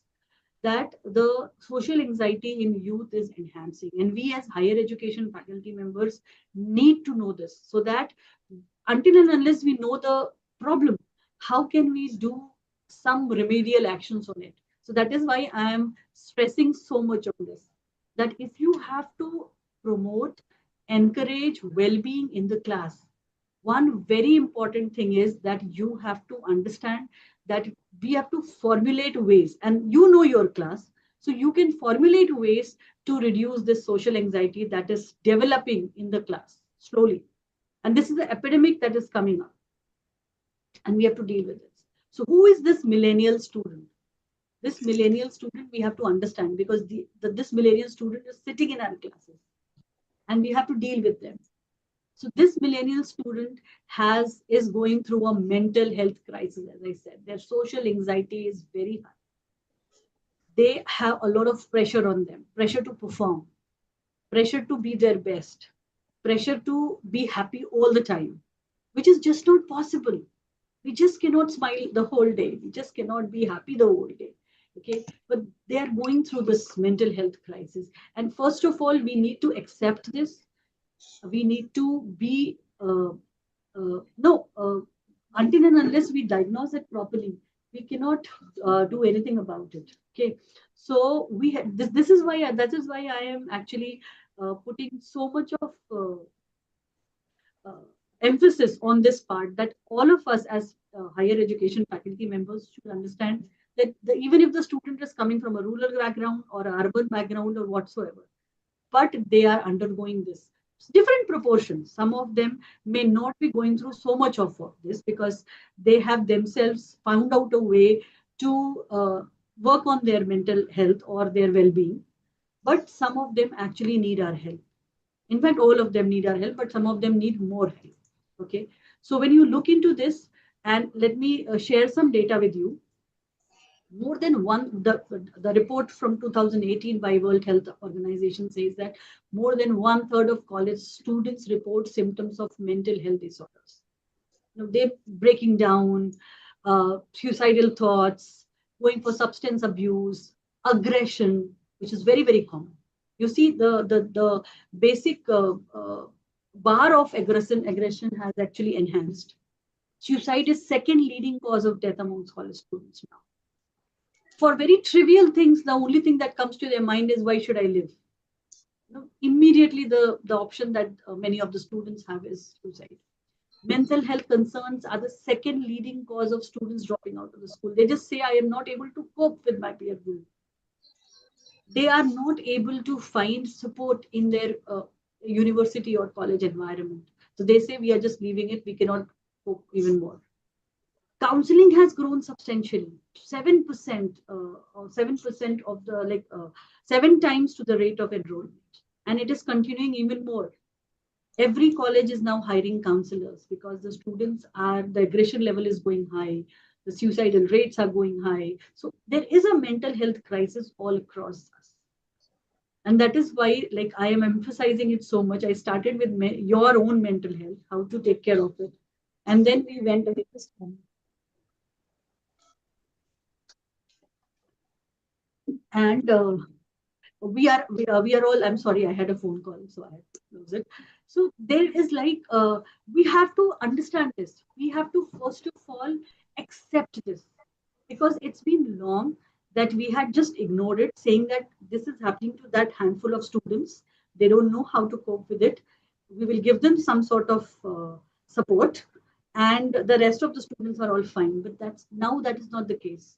Most of the students in our class are going through this, and we are the ones who have to give them our hand. We have to give them our support, so that they cope up with it and become a responsible citizen for the country. Okay, so we have to do something about it, and the first step of doing something about it is acknowledging that this is a problem. Okay, so how can we promote positive mental health and well-being in our classes? First of all, what are the common health issues among students? What should we notice? What is there visible amongst us? So you see stress. The students physically, they will look stressed. They're scratching their head, they're squinting their eyes, they are scribbling something, moving their limbs all the time. talking very fast, um, getting into a lot of things, trying to manage a lot of work at the same time. So stress. So you have to see what is causing that stress. Why is that student so much of stress? Talk to the student. Try to understand the reasons behind it. Try to understand what is troubling the student. So stress. Identify that. So that is one major thing. Anxiety. Now, what is anxiety? Can anyone tell me what is anxiety? What do they understand by anxiety? A very common term nowadays. Yes, what is anxiety? Feeling pressure. Feeling pressure. Okay, what else? We need to understand this, all of you, because why am I going into the nuances of this? Because there is no point in until unless you understand that there is a difference between stress and anxiety. Okay. So stress is basically when you want to do something, you're not able to do it, or you are managing a lot of things and it is beyond your control to manage everything. So that creates a stress in you. You are just stretched across different things. So physically stretched and mentally stretched is stress. What is anxiety? It's not only pressure. Pressure is different. I'll come. There will be another thing that come about later on. What is Can we anxiety? say it is our reaction to stress? Okay. What else?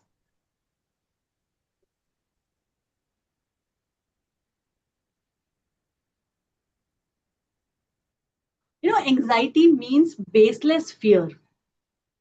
Fear is right. Why do you? What is this feeling of fear? Can anyone tell me? Why are you scared? Scared that something bad will happen. Yeah. So we are scared because we don't know there is something unknown that is there. For example, let me give you a very, very simple anecdote. Suppose when we all of us were young, we were scared of darkness. अंधेरे से डर लगता था. But later on, we grew up and we are like now no longer that much scared of darkness. But suppose, let me give you try to imagine.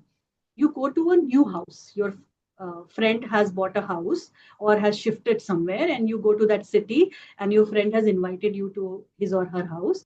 You get in, you open the main gate, go to the living room, and the moment you enter, put your first foot in the living room, the electricity goes away, and it's night, around 9 o'clock at night. So it's dark outside, it's dark inside because suddenly the light went away, and it's a new place. You just don't know where is the sofa kept, where is the table and everything, and you are a little bit uncomfortable. I'm not saying scared, but you're a little bit uncomfortable. And your friend who was escorting you inside says, I'll just come back with a candle or a torch, and leaves. Now that friend knows the house, so the friend can walk, but you are still wherever you are. But then after standing for a moment or so, you feel that you should move ahead and find a place to sit. Instead of just standing, you put one of your foot ahead and you hear a dog barking. Now are you scared? Yes or no? I am not getting any response. Did you understand what I'm trying to say?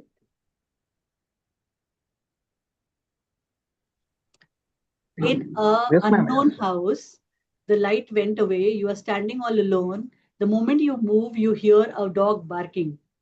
Will you be scared? Yes, ma'am. Definitely, ma'am. Definitely. Why? Because you don't know whether the dog is chained or the dog is not chained, whether the dog may bite or not bite, whether the next step you will actually step on the dog or not. Okay. So anything, fear is something unknown. For example, you are scared of the exam result because you don't know what result will come, how the paper has been checked. You are scared about the question paper because you don't know, you have not read the question paper. Okay. So fear is natural because any situation when you get in and you don't know about the consequences, fear is a natural response. And that is because the body gets into this mode of fight or flight and has to take a decision. But anxiety is much more than that. Anxiety is baseless fear. For example, people who have exam anxiety, they cannot write the exam. Why? Because they keep on thinking, overthinking. What if I am not able to answer even one single question? What if all the answers that I write goes wrong? And then I get a 0 in the exam. And then I fail this whole exam. And then I'm not able to complete my course. And then my parents disown me. See how this overthinking is going on top of it. If you have at least attended the class for the whole year, it's just not possible that there will be a situation where you won't be able to answer even a single question. You will be able to answer a couple of them. That is the reality. Pass or no pass. But anxiety takes you there. For example, a mother's anxiety. When my kids were young, and I suppose I was in a class and I come back to my cabin and I see that there are 2 missed calls from the school.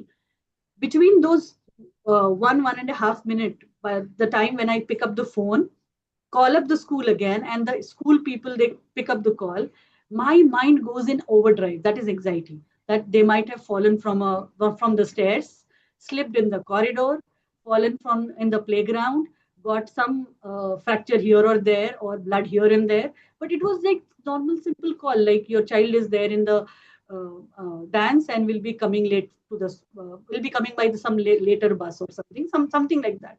It never happened, but the anxiety goes overdrive. So anxiety is baseless fear.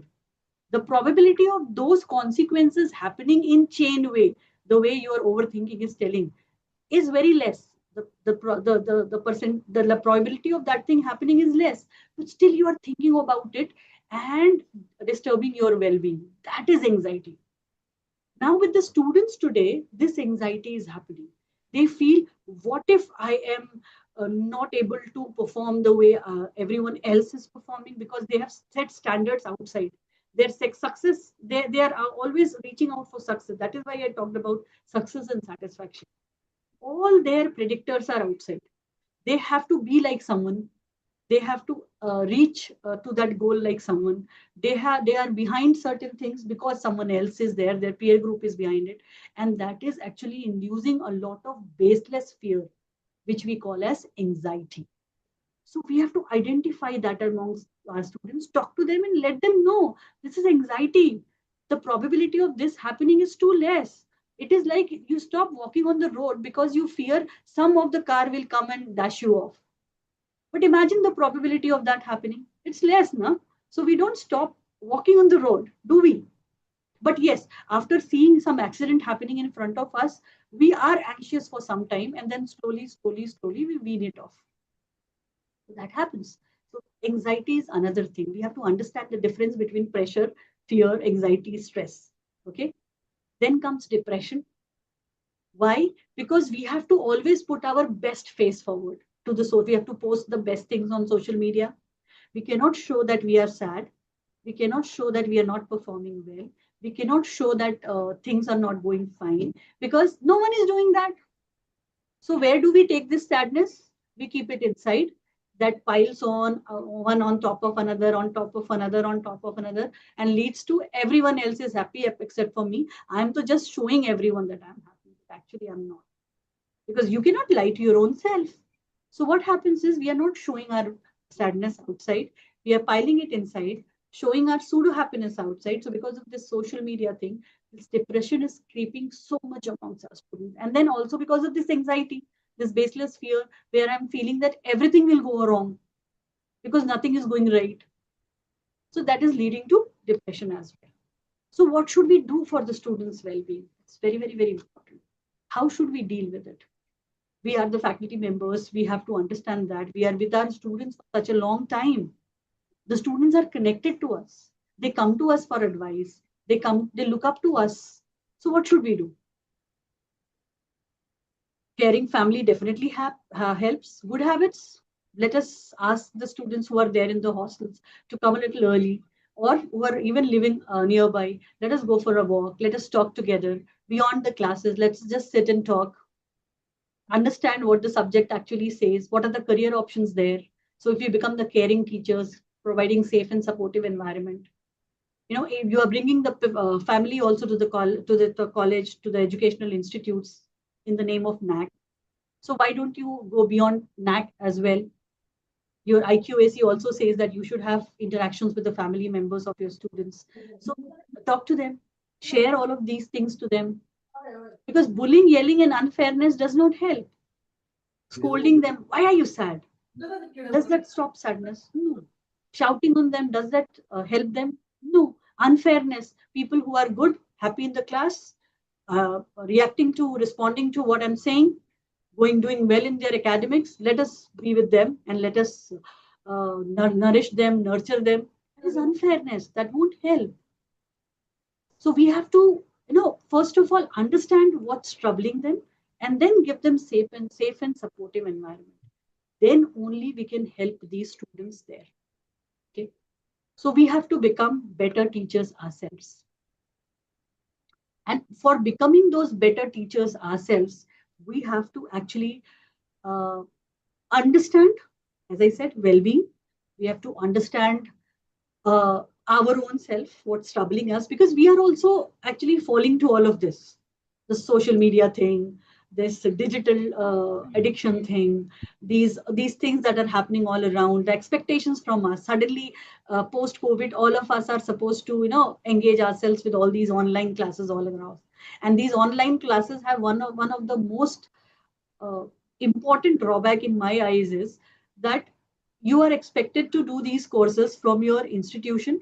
You don't get a leave for doing an online course. So that means your institutional responsibilities don't diminish. They are still there. Okay. For example, if I have to come for a offline course to any of the academic staff colleges, or they are now terms at human resource development centers or Madan Mohan Malviya teacher training courses, MMTTC. So if it is happening in an offline mode, so I had to travel there. So there will be no problem of me getting disturbed every now and then because I'm sitting in my institute in my cabin. Also, there are a lot of things, office work that is coming on my table, and I have to go on doing that. I could be there totally with you, discussing with you face to face all of these things and getting your input in real time. You also have this great thing of moving from your own institute's environment to a new learning environment and interacting with whosoever is the resource person face to face without any intrusion from your work environment, which is not happening right now because you cannot have a leave for online class. So we also have to understand what are the things that are actually coming in way of our own well-being. So we have to understand our own well-being, and then to develop the well-being of the students in our class, we have to understand what all things they are going through because the world has changed. So how should we deal about it? Why is my student stressed? Why is my student anxious? Why is my student depressed? We have to understand all of this and give them a clear, nurturing environment so that we can be better teachers. Now, how can we be better teachers, and giving you more hand holding on that? Let us do it after taking a short break. Dr. Nandita, can we take a break now? We are Yes, ma'am. Yeah. Let us take a break of 10 minutes, 10 to 15 minutes, whatever you say, and then come back here again. Let's have our virtual tea. Yeah. So let's have a virtual tea, and then we can come back here again at 12:40. Yes, that will do. Okay, so 12:40 we'll again start. If anyone has any observation or any question to ask, we can have it here before breaking. Any observation, any remark, anything that you want to add, you can just let me know. Or else we can go for a break.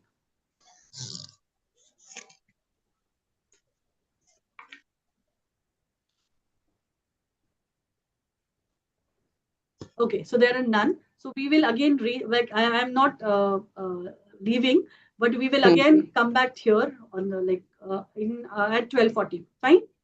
Yes, yes, ma'am. Yes. Okay, thank you so much. Yes, ma'am. Yes. The participant don't be there. We will again connect at 12:40. We'll start again. But you don't have to leave the meeting. Okay? Be there on virtual present. So let's have a break. All of you have a tea break. And then we will. What time? Hello. Vote of thanks after this second session, because yeah, because she is continuing in the second session, no? So we have only one resource person. So thank you.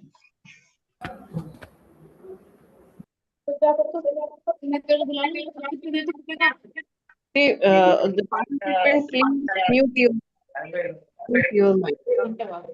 Want to mute your mic.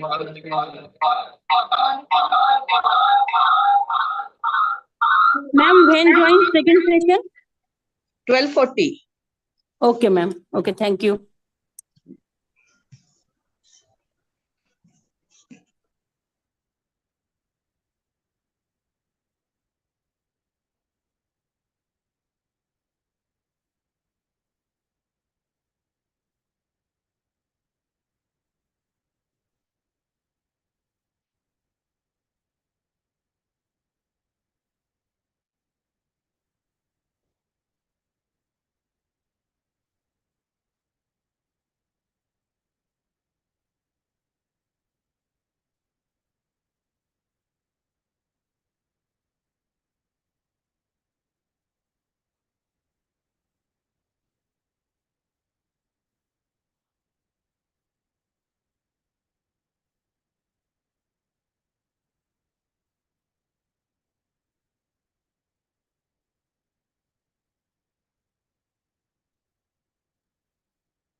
अभी अभी ने मुझे भेज दिया sir, भेज दिया, पता नहीं कहाँ को भेज दिया अभी भी।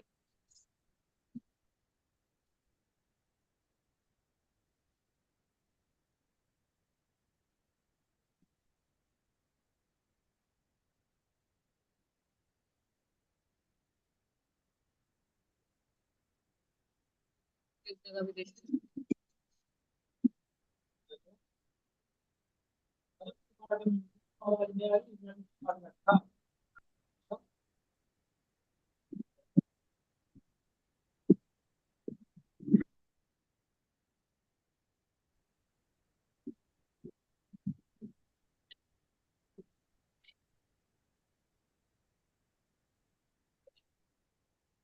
प्रिया को पता है तू ये वाला कोर्स कर रहा है, क्योंकि जहाँ candidate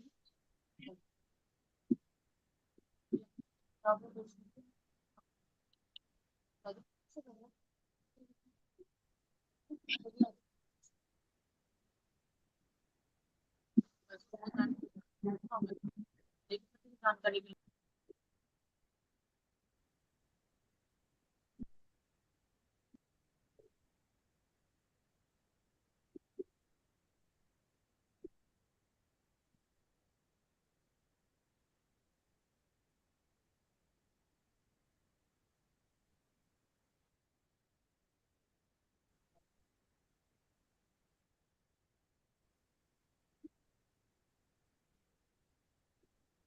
I hope everyone is here.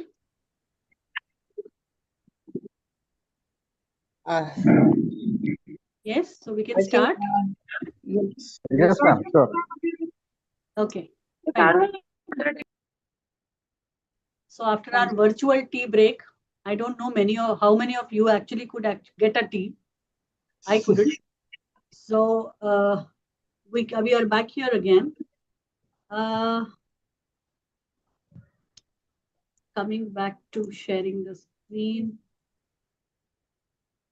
Yes. So my screen is there. So we have already understood about how should we become a better teacher. Let us now understand something more.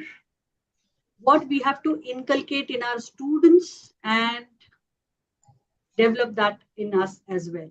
Because, when you talk about mental well-being, it can never happen in isolation. Like, you have to first develop your own well-being, and then that can be percolated to your students. So when you look into this, when you try to understand to be successful, to be satisfied, to have a complete well-being, there are three major things that has been identified. One, your ability to handle frustrations, your ability to manage your own emotions, and how you are managing your own social skills. Now, what are frustrations? Can anyone let me know? This is a frustration that I'm asking a question and no one is answering. Yes, what are frustrations?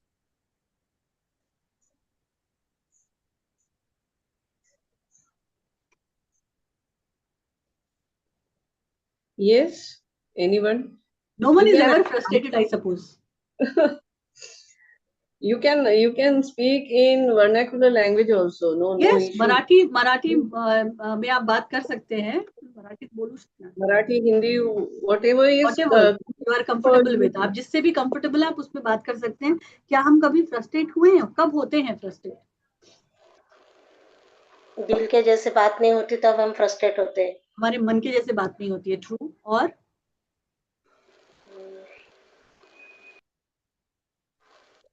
Frustration की वजह से ही हमें stress हो जाता है, हमें anxieties भी हो जाती हैं, क्योंकि और वो फ्रस्ट्रेशन का जो कारण है that may be within us, okay, और may be outside. So may be something which is inherent, something which is outside, like external cause. So maybe internal or external. For example, I have to go to appear for an interview, but it's raining very, very heavily. I just cannot get any cab, any auto, anything. There's no way I can reach there on time. So I'm frustrated because it's an external reason, but I'm not able to do anything. It's beyond my control. Similarly, I suppose I have to go and appear for an exam or an interview, and I'm really suffering from very high fever. And I just cannot even stand on my own. I'm very weak. So it's an internal reason, but I cannot do anything about it. That will lead to frustration. So you should understand when the control is beyond you. That yes, this is something that I'm not able to do. Let me share some very important thing which I read somewhere in a book by Stephen Covey. That's something known as the lighthouse effect. Do anyone know about the lighthouse effect? Here?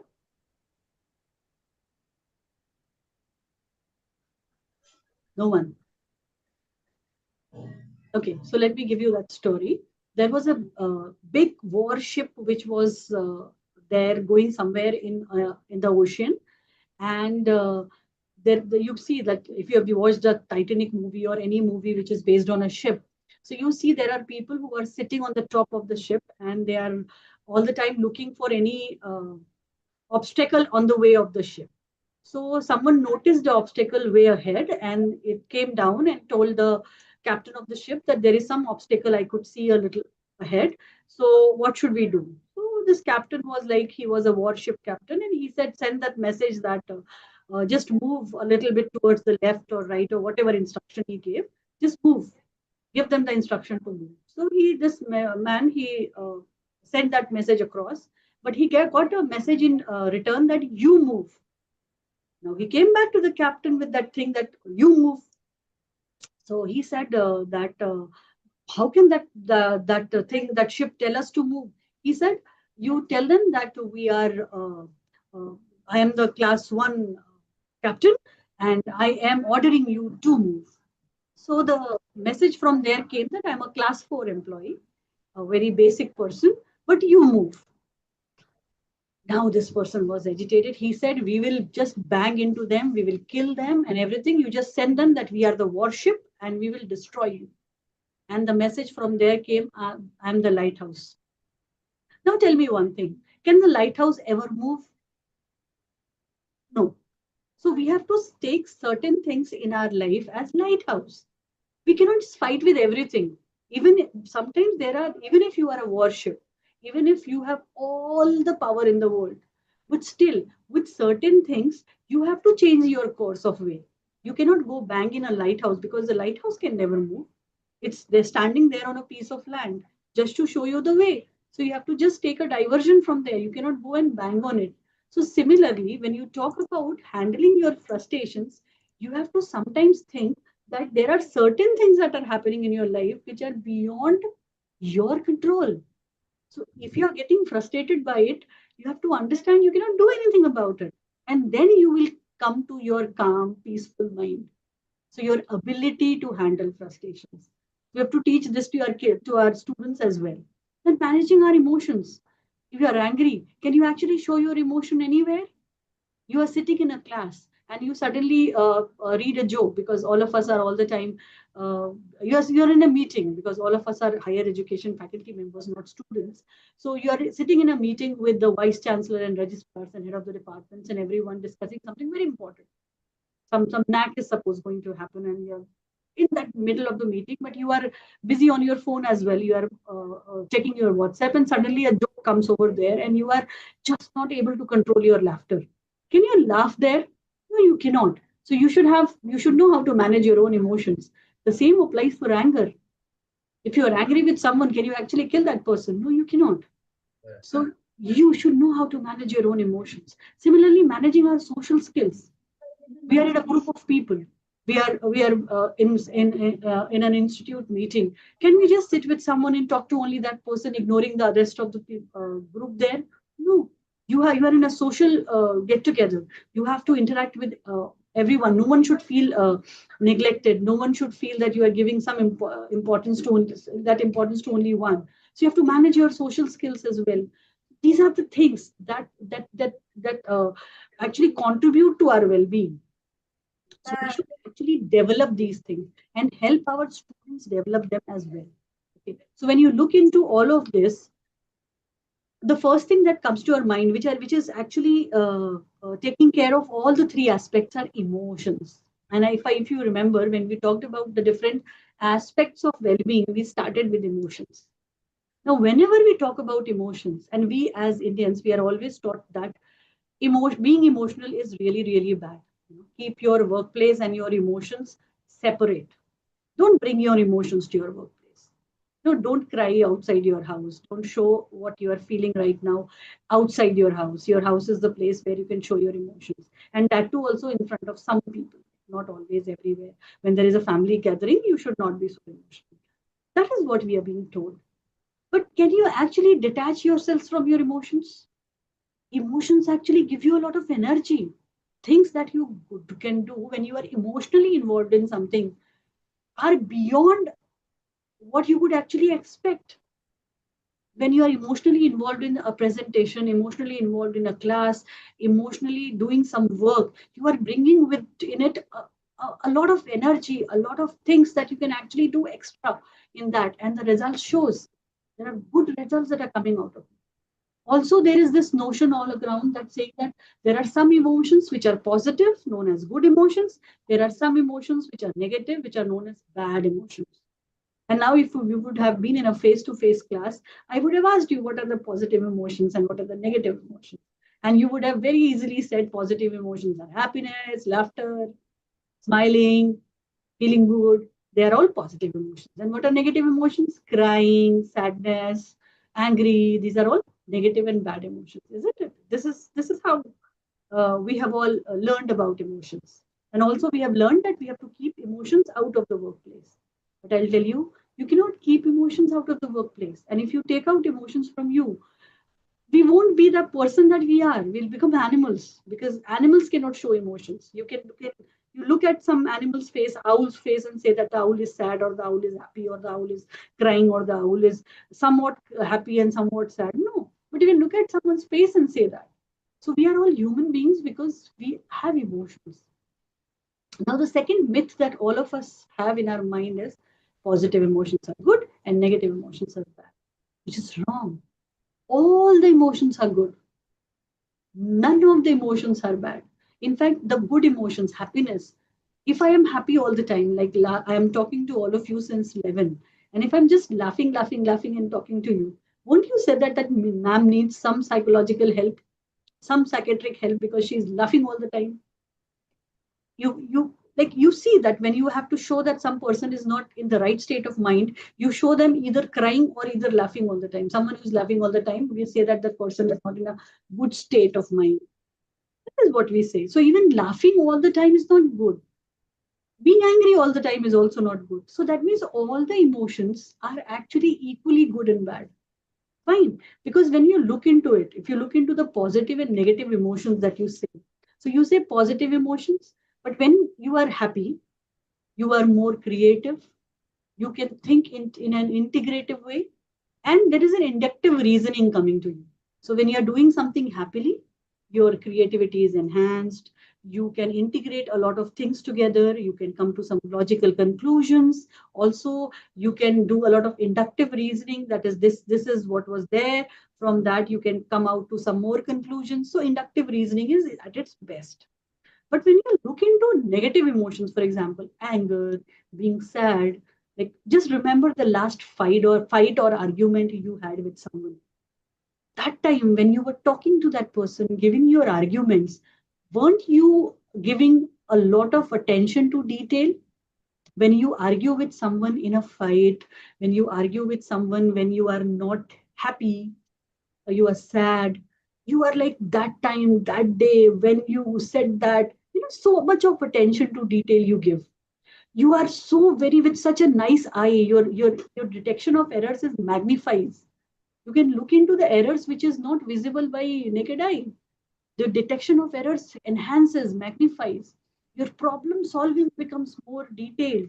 There is more detailed information processing as well. So all those emotions which you say that they are negative, they are actually associated with so many good things. So all our emotions are good enough. The problem with emotions is that you should not delve with it more, because emotions come and go.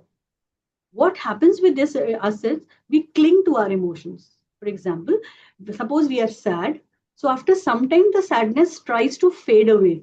But then we again replay the whole things that made us sad, and we continue being in the sad state. Okay, that's the same way you do with happiness. You are laughing on a joke, then you try to share it with another person, you start laughing again. So everything stops. You laugh for a while, you stop. You cry for a while, you stop. But then you cling on to it. You don't let that emotion go away. You again replay that and you cling to that. And that happens the most with negative emotions. And that is why you are angry with someone for years together. You can cry on something for years together. Like today also, if I mention certain things which make you cry, you'll cry again. Okay. You can get angry again. So because that helps you with it. Okay. So if you have understood what is emotions, and if you have any questions on that, you can raise it now. Now, before moving any further, I want to take this permission of Dr. Nandita. Dr. Nandita, can I share one questionnaire on the chat box for them to download and work on it? Yes. Instruction. Yeah. Okay. So I will just add the file here. Just a moment. It's taking.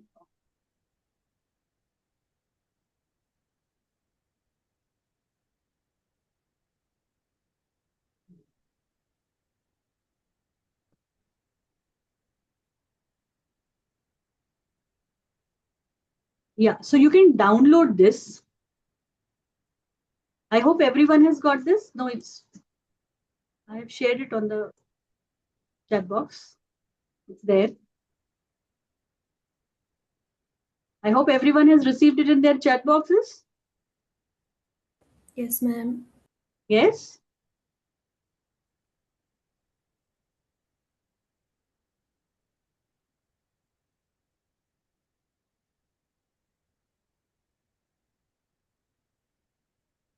Can you look at this response sheet, which is on the last page of that PDF document?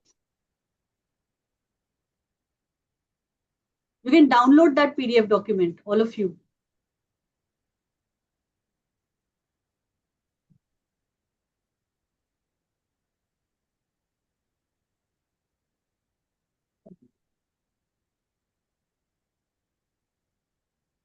I hope everyone has got it. Ma'am आप इसको group पे भेज दीजिए तो download हो जाएगी. वो PDF को डाउनलोड कीजिए, उसे ओपन कीजिए, उसका जो लास्ट पेज है. हाँ जी, आप व्हाट्सएप ग्रुप पे भेज दीजिए, वहां से डाउनलोड होगी. Okay, so I will send it to Nandita ma'am right away. Yes, ma'am. I will send it in the group. I will just share it with you. Reply.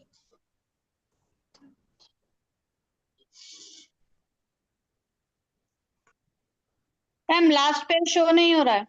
मैं अभी आपको भेज रही हूँ भाई. मैंने मैम को भेज दिया.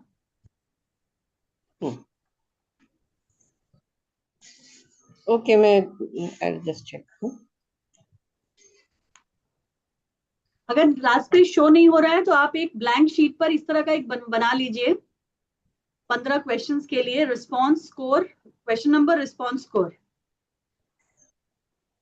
रिस्पॉन्स में आप ABCD लिखेंगे, क्योंकि ये जो क्वेश्चनएयर है इसमें हर एक क्वेश्चन के आगे 4 ऑप्शंस हैं ABCD.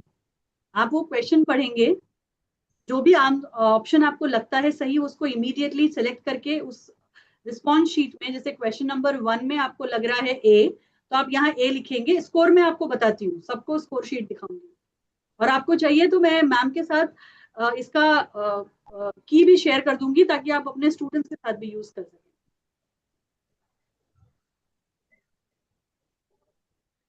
तो आप ऐसा एक रिस्पॉन्स शीट बना लीजिए, क्योंकि अभी आप प्रिंट नहीं निकाल सकते. सो ऐसा एक रिस्पॉन्स शीट बना लीजिए.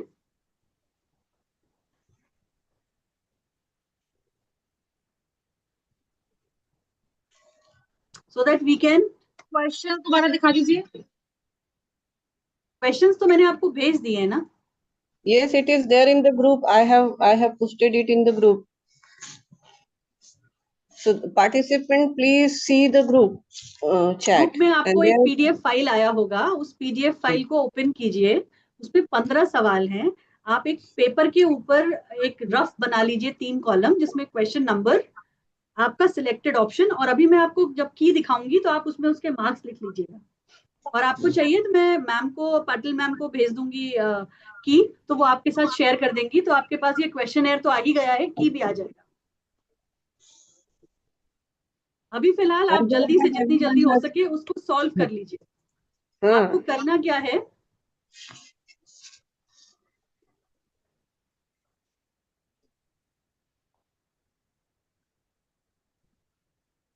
we'll be doing this exercise of what is your emotional intelligence, and you have to answer on the basis of how you feel and not what you think. आपको सिर्फ 10 minute दूंगी मैं, ज्यादा नहीं।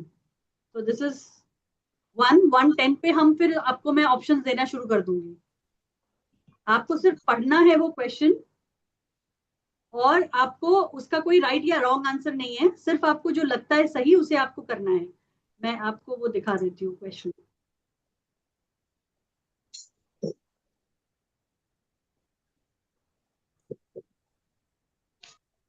दिख रहा होगा आपको अभी स्क्रीन पे। आपके पास पीडीएफ फाइल भी है, आप 10 मिनट में उसको सॉल्व कर लीजिए और अपने पास आंसर्स लिख लीजिए, फिर मैं आपको दिखाती हूँ।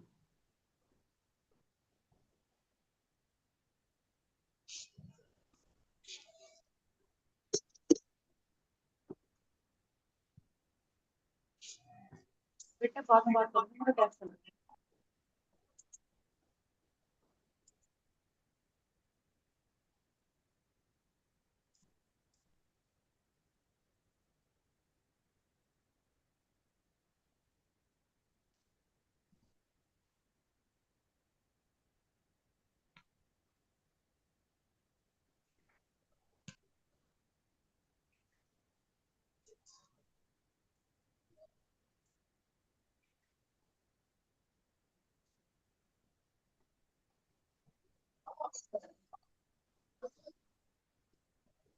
कैसे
नहीं, अब आप जैसा बोले ना, हम लोग बचपन से वहां है, लेकिन किसी किस्म का डर खौफ कभी कुछ नहीं है बेटा। 49, unmute your mic. Mute your mic, sorry.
Everyone is done?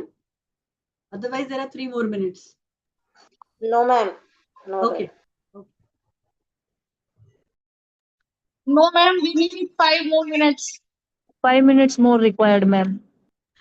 Okay.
Yes, everyone has done it. Yes, ma'am. Yes, ma'am. Fine. So in that case, Yes, ma'am. we can come back to our presentation. So I think everyone has done it. Now you can go to your that page where you have written the options, selected the options. Okay. So let me show you the scores. I will give you the scoring sheet. You need not take any. If you there is no point in wasting time on taking screenshots or anything. I'll give you the scoring sheet. I'll give you this Q questionnaire so that you can do it with your students as well. You just see if you have written for first question, if you've written A, give yourself 20 score. If B 0, if C 5, and if D 15. So that way 1, 2, Ma'am, 3, 4. Yeah. ma'am, say for example, if for question 1, if my response is B, then Please give yourself a 0. That's okay. There is no right or wrong answer in it. All the answers are right depending on the situation. Okay, so if for 3 you have given A, give yourself a 0. If for 4 you have given B, give yourself a 10. So that way.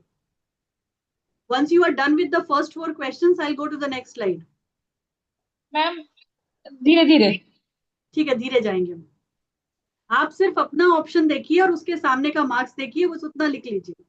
पूरा लिखेंगे तो बहुत समय जाएगा. मैं आपको इसका की दे दूंगी, आपके व्हाट्सएप ग्रुप में शेयर हो जाएगा. मैं आपकी कोऑर्डिनेटर को मेल भेज दूंगी. Okay, ma'am, go ahead. Sure. Ma'am just a minute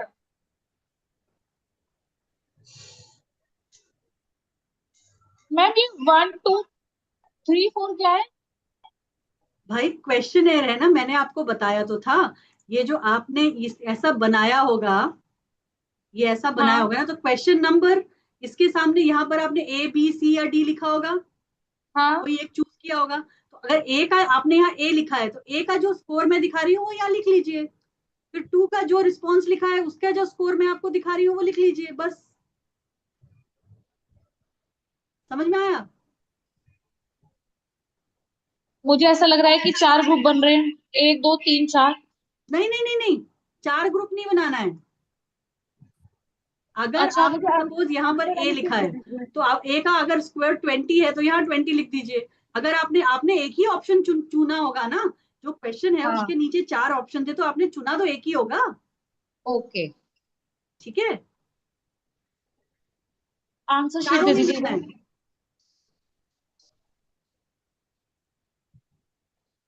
अब समझ में आया? अब हम नेक्स्ट पे जाएं. मैम मुझे आंसर देने नहीं आ रहे नंबर देने नहीं आ रहे नंबर ठीक है, क्वेश्चन जाने नंबर दीजिए, 1 जाने दीजिए. मैं आपको की दे दूंगी, आप खुद अपना स्कोरिंग कर लीजिएगा. ठीक है, ओके जिन लोगों को समझ में आ रहा है वो प्लीज फटाफट स्कोरिंग करें. बाकी लोगों को मैं की भेज दूंगी, आप लोग कर लीजिएगा. ठीक है, क्वेश्चन और की अलग से दे दूंगी. ओके ठीक है. हाँ तो हाँ समझ में आ गया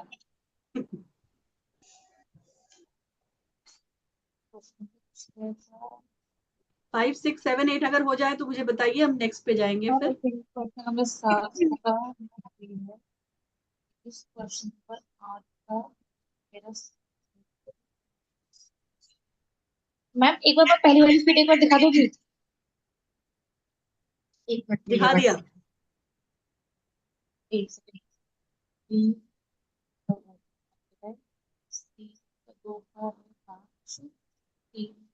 सारा का सारा लिखने में अपना टाइम बर्बाद मत कीजिए प्लीज. मैं आपको दे दूंगी ये स्कोर्स. ओके ओके ठीक है हो गया ओके मैडम ओके मैडम अब आप 5, 9 6, दिखा 7, दीजिए 8 हो गया. Yes, yes ma'am. मैं नेक्स्ट पे जाऊं. Yes ma'am yes ma'am yes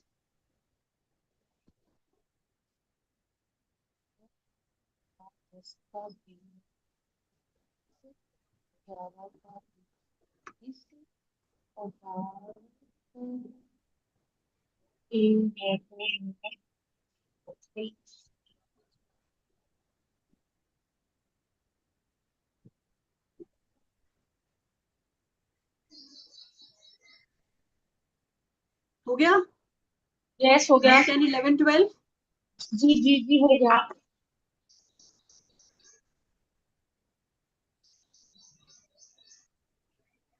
Next. हाँ जी मैम।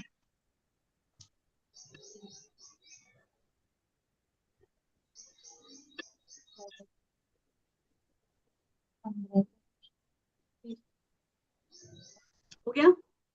यस मैम हो गया। So अब आपको सिर्फ टोटल कर लेना है। Okay ma'am. Ma'am, just last question.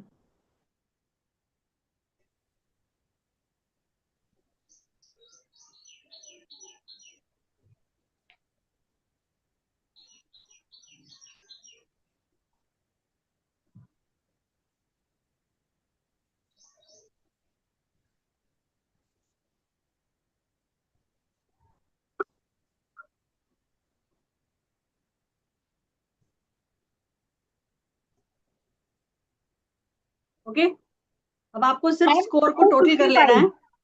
Ma'am 200%।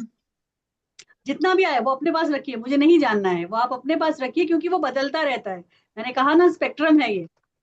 So basically आपने जो भी ये किया दैट इज योर, आपने कोशिश किया ये देखने के कि what is your emotional intelligence, and it is not just about being nice.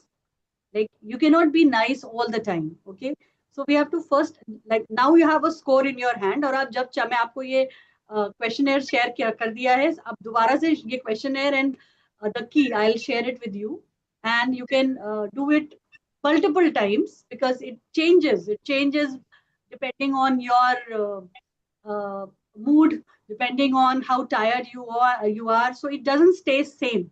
जैसे our IQ stays same, but EQ doesn't stay same. So what is EQ? EQ is basically the ability that we have. It's our own ability to manage and regulate. Okay, now what do you mean by managing and regulating? Managing, because there are so many different emotions. I just showed you that there are what you know as positive and negative emotions, but for me they are all emotions. There are no positive, negative to it. So all these emotions, different types of emotions: sadness, happiness, rage, then melancholy, a lot of them, and then there is a mixture of them. You're a little bit sad, a little bit happy, you're a little bit angry, a little bit sad. So many of mixtures are also there. 3, 4, 5 emotions come together and give you a different feeling. Okay, so managing all of this, the management of these emotions, and as well as regulation. Now what is regulation? Regulation, try to understand that as the way you have your gas cylinder. So there is a regulator on the top of it. So what does that do? There is high pressure gas inside, but it regulates and gives you that optimum amount of gas outside so that you can have a nice flame to cook your food. Similarly, you have a lot of emotions inside you which come out, but you have to regulate that it should come out in the right amount. So you have to manage and regulate your emotions in a healthy and balanced manner so that you can achieve your personal and professional goals. So this is emotional intelligence. This is what you just measured for yourself. And it will go on changing. You work on yourself, you work on your emotional way. If you work on your own self, you work on emotional awareness, it will enhance, it will increase, it will multiply. Okay, so you have to very consciously think that you have to nourish your own ability to manage and regulate your own emotions in a healthy and balanced manner so that you achieve your personal and professional goals. Okay, so we have done this thing. So for having a good score on emotional intelligence, now this score is there, which is like very extremely high EQ, high EQ, moderate EQ, and try some other day because you cannot have a low EQ. It was just that you are not interested in the questionnaire or you have not read the questions properly. And when you look at it, you might have seen the questions are of so many different kinds. The questions were on how you would react when you are in a fight with someone, or when you are being neglected, or when you are in a very extremely crisis situation, or when you are in the middle of a danger. So it is like that means your emotions are affected by everything that is happening around you. And as I said, if you have to have your well-being monitored, your well-being in the right, in at the optimum level, you have to manage your emotions and you have to be emotionally intelligent. Now, to be emotionally intelligent, what should you do? So you have to think and act. So the first thing that you can do is you have to keep your switch on. Now, what do you mean by keeping your switch on? Now, all of you have moods and your mood goes off. Yes or no? Yes or no? Mood off होता है सबका? Yes. किन किन चीजों पे mood off हो जाता है?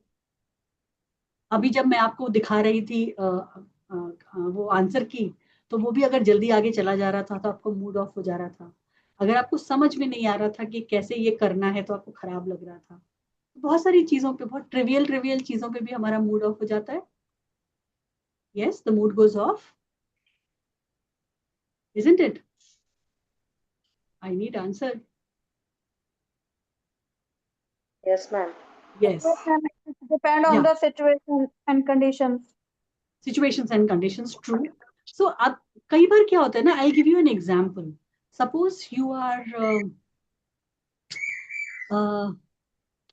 coming down on the stairs. ठीक है, स्टेयर्स पे आप भागते हुए नीचे आ रहे हैं या आराम से चलते हुए नीचे आ रहे हैं और कोई और साथ में पीछे से आ रहा था और वो बहुत स्पीड में था, जिसकी वजह से आपको धक्का नहीं मारा उसने, मगर वो चूंकि इतनी स्पीड से आया कि आप डर गए, कि आपको लगा अरे बाप रे, अगर धक्का लग गया होता तो मैं तो गिर ही जाता या गिर ही जाती. Okay, and you felt bad about it. You were ekdam startled, you were flustered, you don't know what to do. Okay, and then you come and sit in your cabin or sit on your chair or table or whatever. You come into your place, and your colleague or your friend asks you what happened, because it is all on your face. You were scared. What if I would have fallen? मेरे तो हाथ पैर टूट गए होते. So you narrate the whole thing. And you say that, oh my God, the people today just don't know how to walk, and I would have just gone and मेरा तो मैं तो आज हाथ पैर तोड़ लेते. या फिर you are walking on the road and some motorcycle came at a very fast speed and just brushed you from the side, did not touch you or anything, but you were just startled. What if it would have dashed in me? What do? You keep on thinking about it the whole day, tell people all around, and those people also repeat the experiences that they had, such near death experiences, and all of you become sad because all of you are alive. Think over it. You were saved that day. You should rejoice. You should be happy. My God, something bad could have happened, but it did not happen. So be happy. But what do you choose instead? You choose that you are sad. You do that?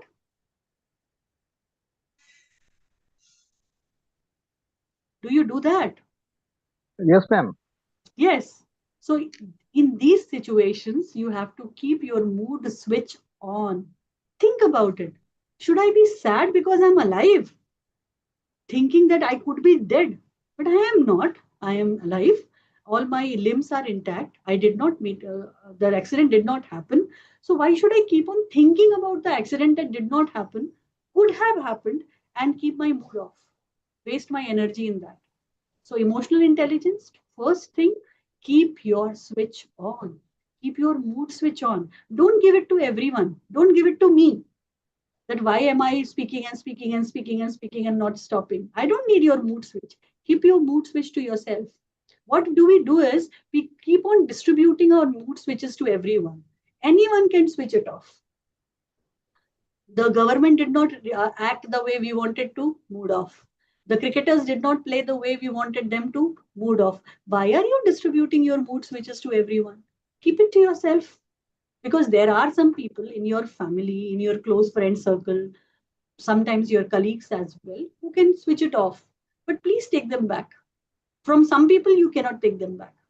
But the rest, please. So watch out what you see and hear, because anything and everything that is happening around us have an impact on us. So you to keep your switch on, to keep your mood on, because when your mood is on, you can do a lot of work.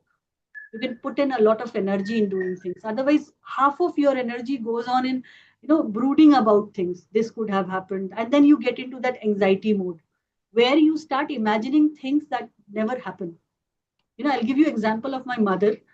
Every time we let her go for a medical test and all her reports come normal, like touch wood, and she's like sad that we have wasted a lot of money. See, all the reports came normal. Should be happy now that all the reports came normal. But she becomes, then what should happen there? So look, how are we trying to identify places so that our mood goes off? So don't let us not keep this conscious understanding that we should not be perpetually keeping our switch off. We have to watch out what we see and hear, because many things that we see all around, they have adverse effect on us. And sometimes we are not even conscious about it. Something bad happens and we say, oh my God, why is this happening to me? It's happening to everyone. For example, I'm talking to you and suddenly the light goes off and I'm like, oh my God, why is that happening to me? I was having such a nice session, everything was going on and things were happening and suddenly the light goes away. But the whole institute, the light went off. No? Is it only on me? Am I so special that God actually took that time off? No, this session should be interrupted. No, it's just a normal phenomena happened. Okay, so let us keep our switch on and we have to think and act. We have to understand this thing. We have to be conscious about it, that we need not get into this overthinking drive, so that which in turn will increase our anxiety. Then we keep a tab on how many times we were saved and then be sad about it. Jabki we should be happy that these many number of times we were about to get into an accident, but we were saved. Wow, more reasons to rejoice and keep our mood on. Okay, now another thing that we face with our students, the students face within themselves, and we also face it at our workplace. We get into an argument instead of discussing things. We create everything as a debate table. We are in a faculty meeting, there are arguments happening there, we come out all frustrated, you come out flustered, you come out tense because something bad happened there. People were there in an argument and people were abusing each other, people were blaming each other, and you come out all tired because all this actually takes a lot of your mental energy. And I'll tell you, instead of physical work, the mental work actually tires you more. It gives you a big fatigue. So what we can do as an emotionally intelligent person, as to protect our own well-being, try to transform that argument into a discussion. Because when you see, you can see that this is a frown, a sad face, but this is a smiling. So in an argument, the trust is the lowest, the tension is the highest, and the value of the relationship is the lowest. But when you transform that into a discussion, trust is highest, tension is lowest, and value becomes highest. But what is that? How can you do that? Let me give you a small example. Suppose 3-4 of you, you with your friends, like 4 or 5 people together, decide to go out for a tea break. Like, let us go and have tea. Now, one of your A friend, suppose his name is A, and he says that let us go to that particular shop. Now, B says, no, we are not going to go to the particular shop. Every time you give a suggestion, it is always wrong. Last time also you took us to some shop. It was such a bad thing. Now the argument will start.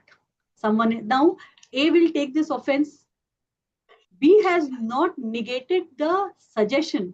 B has negated the person. That the person always gives wrong suggestions.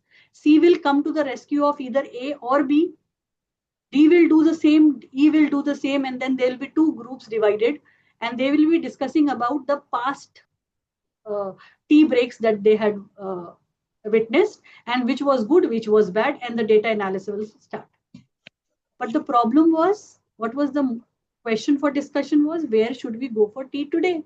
So the simple answer is, let us go to a place which is mutually agreed by everyone instead of negating a person.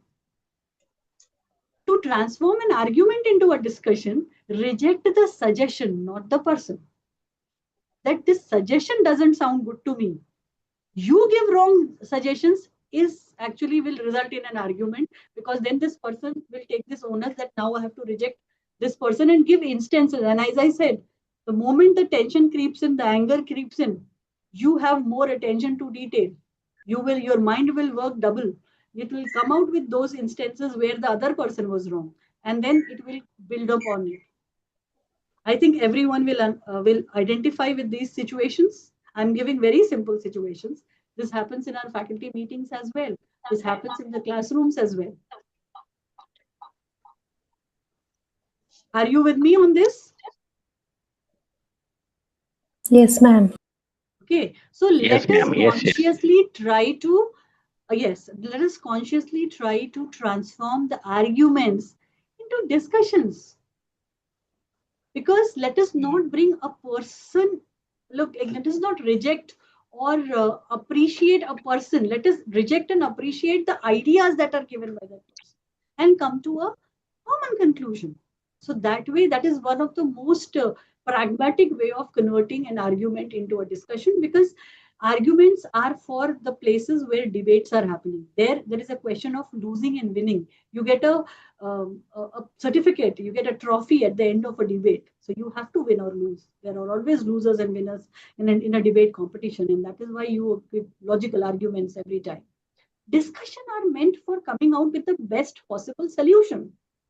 And in office atmosphere, in the classrooms, with our students, with our peer group, with our seniors, everywhere we have to do discussions and not debates. So this is one of the key things that I wanted to share with all of you, that never get into that. Now, some techniques to develop your emotional intelligence, develop your well-being, emotional literacy. We can teach this to our students as well, that we should understand what emotions we are having right now. Are we happy? Are we sad? Is it a mixture of both? Are we angry as well? So you need to have emotional literacy. Name your emotions.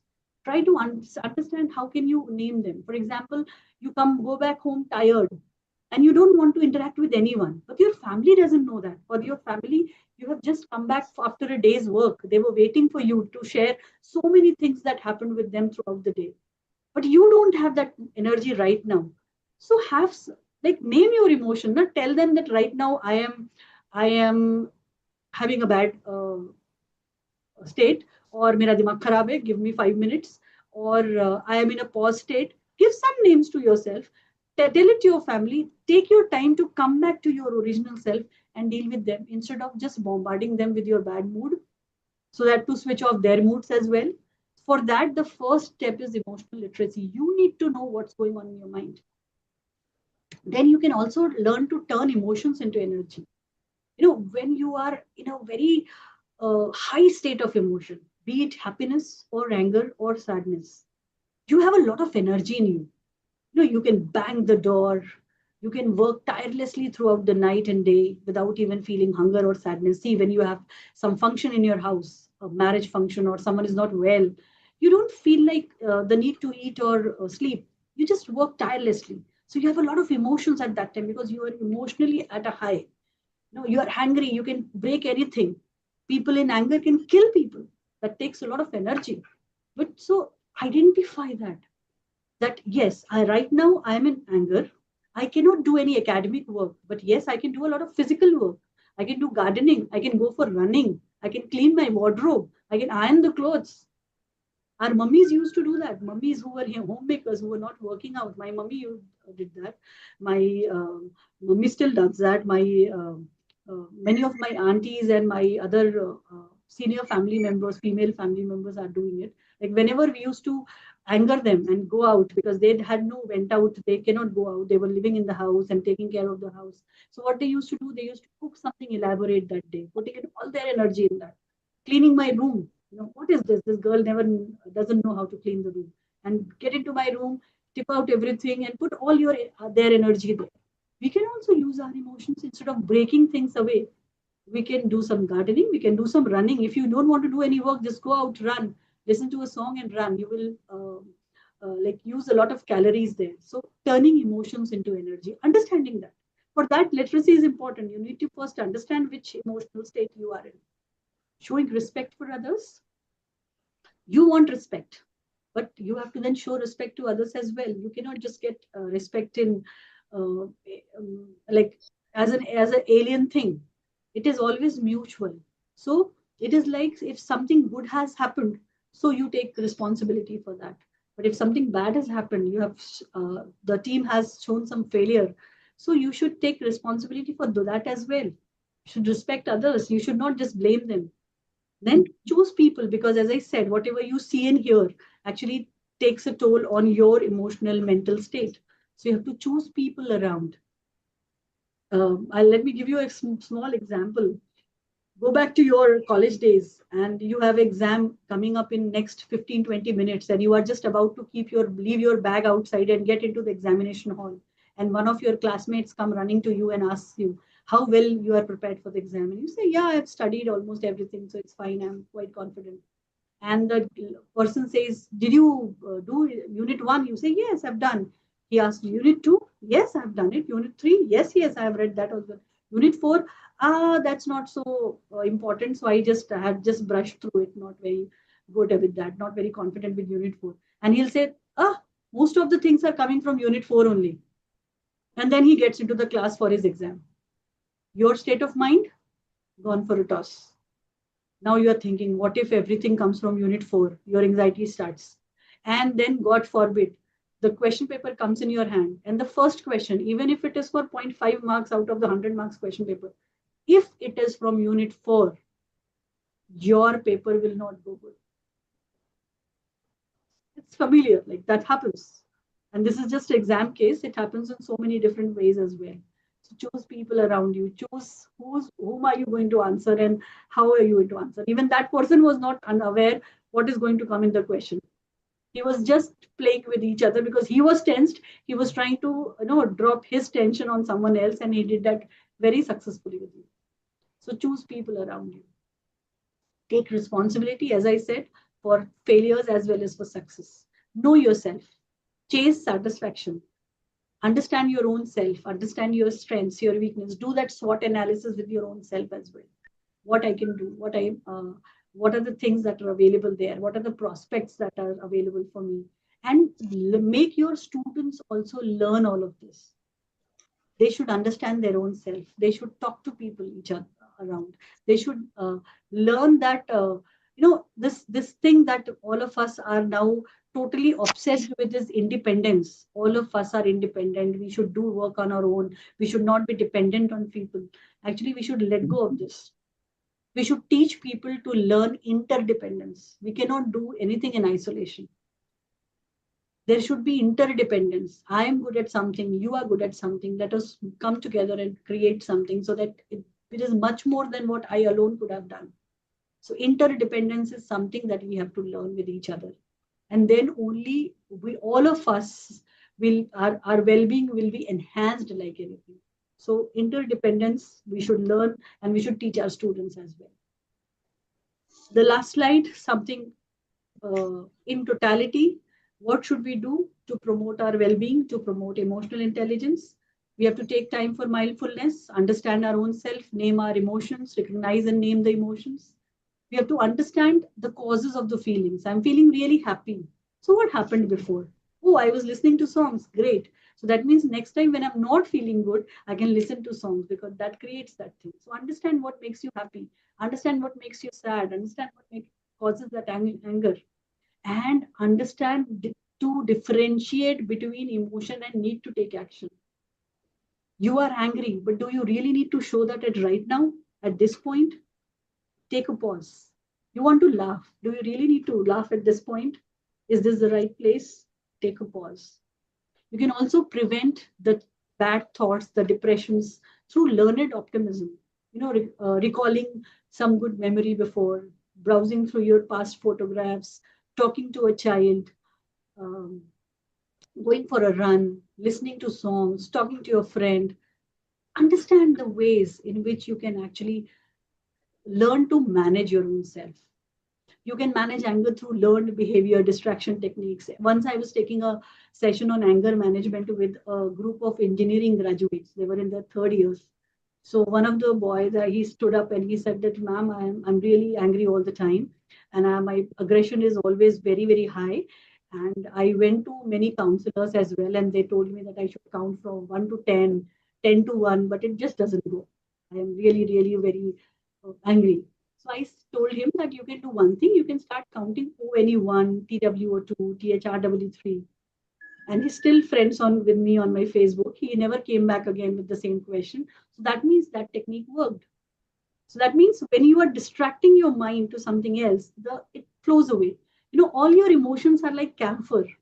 They stay only for a certain time. I said that thing before also, that our emotions don't have a long life. We actually feel that they have a long life because we cling on to them. We don't let them go. We don't distract ourselves away from them. If we are sad about something, we play that again and again in our mind, or we talk to people about that always, and then that brings those tears back again. And we say that we are sad about it since 10 years. We are angry about it since 10 years, since 20 years. Because we are not distracting ourselves. Otherwise, they are like camphor, they just fly away. Any emotion can stay with you for 30 seconds to around 120 seconds, not more. That's what the research says. But we cling on to them. We don't let them go. We always keep on repeating them in our mind. And no, that doesn't let it go away. We have to listen to the lessons of feeling, because everything is a lesson to us. We have to identify them, give them names, mark them, see the root causes of it, so that we can improve on them. We have to work on ourselves, manage, and uh, uh, we have to regulate our own emotions, to have our own well-being. We have to use gut feelings in decision making, because our mind works like gigo, garbage in, garbage out. So things about which we had no prior information, no prior knowledge, no prior experience, no prior understanding, there we have to use our gut feeling. And I think all of us will agree that whenever we gave some exams and some question came on topics which we have never read or heard about, so we used our gut feeling in answering that. And many of the times it was right. So it has happened with me many times. So you have to have that clarity there, and developing listening skills, not hearing skills. Listening skills. That means you take in something, analyze it, process it, and then it becomes a part of you. So that is listening, not hearing that something is speaking something. It is just coming to your tapping on your ears. It just going in and then it goes out. You don't remember anything of it. So you have to develop listening skills here. And these are the things that you need to develop in your students as well, so that their well-being is developed. And you have to embed well-being whenever possible. Normalize these mental health issues. You have to show your students there is support available. There is nothing wrong in being anxious, being stressed, being worrisome. You have to promote campus mental health. You have to create resources there. You have to support after hours. I said you can have class before your class just to discuss how they are feeling, what is their opinion about everything that's going on in their campus. You can have guest lectures who are talking about all of this health and wellness topics. Normalize these issues by showing the students that there is an array of supports available, both online, offline. Promote campus mental health resources, and those supports should be available after hours, because most of the students shy away in going to a counselor's office during the campus hours, because they feel that all the students will notice it. And those wellness topics can be incorporated in your regular routine by guest lectures, both online, offline, everything. So this is it. Thank you so much. Wishing you a good, well-balanced well-being to you and your students. I will stop sharing it here, and we will now open this thing for discussion. And if you have not completed your emotional intelligence questionnaire, don't worry. I'll share it with Dr. Nandita Patil, and she will share everything, like the questionnaire as well as the answer key, with all of you. So that is it. If you have any questions now on whatever we discussed, the floor is open. Before that, I thank the organizing team and each one of you to be patiently there and listening to this session. So thank you. Any questions?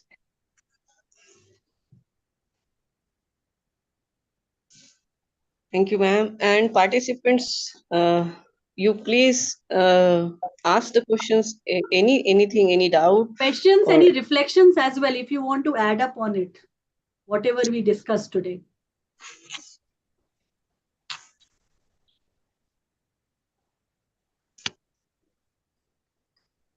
Yeah. There are none. There's number 2. There should Hello, be, ma'am. I think. Yes. Yes, Poonam. Ma'am frustration के बारे में जो आपने बताया तो सही में योगा और मेडिटेशन से हम इतना रिलीज कर पाते हैं क्या?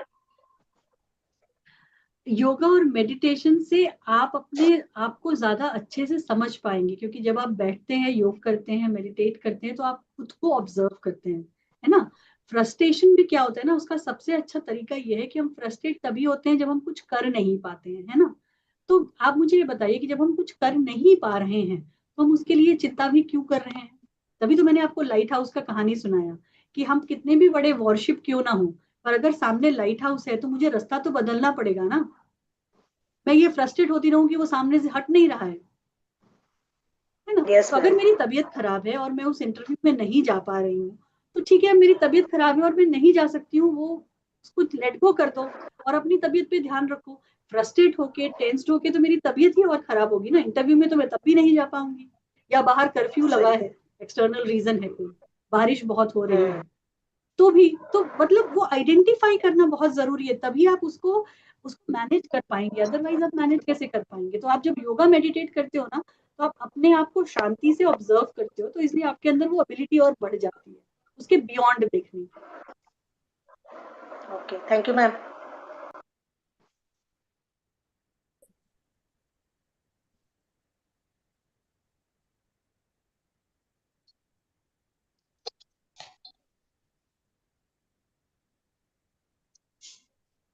Any other question?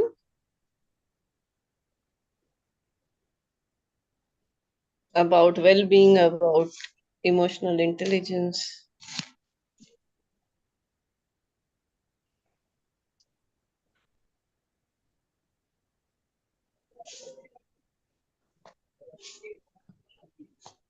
Madam, any special tips for guiding today's youth? That is what I was giving you all around. Tell the today's youth, when they are in the class, tell them that to feel anxious, to feel sad, to feel stressed is normal. All of us do that. And tell them that it is good to have friends. And tell them to not click selfie always. Tell them to give that camera to their friend to click their pictures, because that is what is not happening nowadays. They are not talking to each other. They are always showing the good things. That I am very happy. I am very happy. They are not sharing their sadness and their anger. Thank you very much for this tip. I'll use somewhere. I hope so. Thank you, ma'am. Thank you.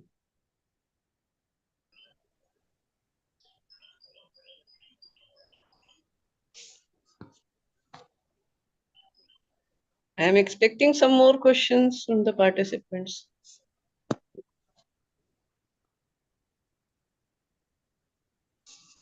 Being a teacher, we really need such kind of guidance. So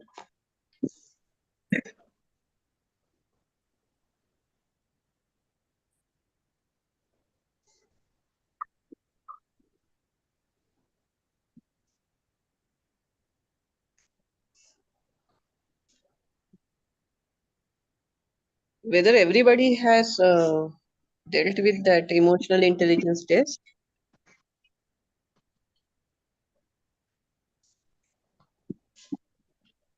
Yes, ma'am.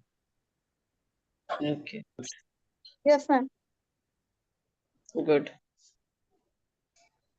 They can also do it with they can do it with their own students as well. Yes, someone was saying something.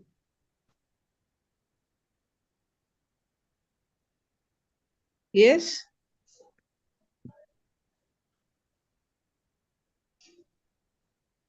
Anyone want to say something?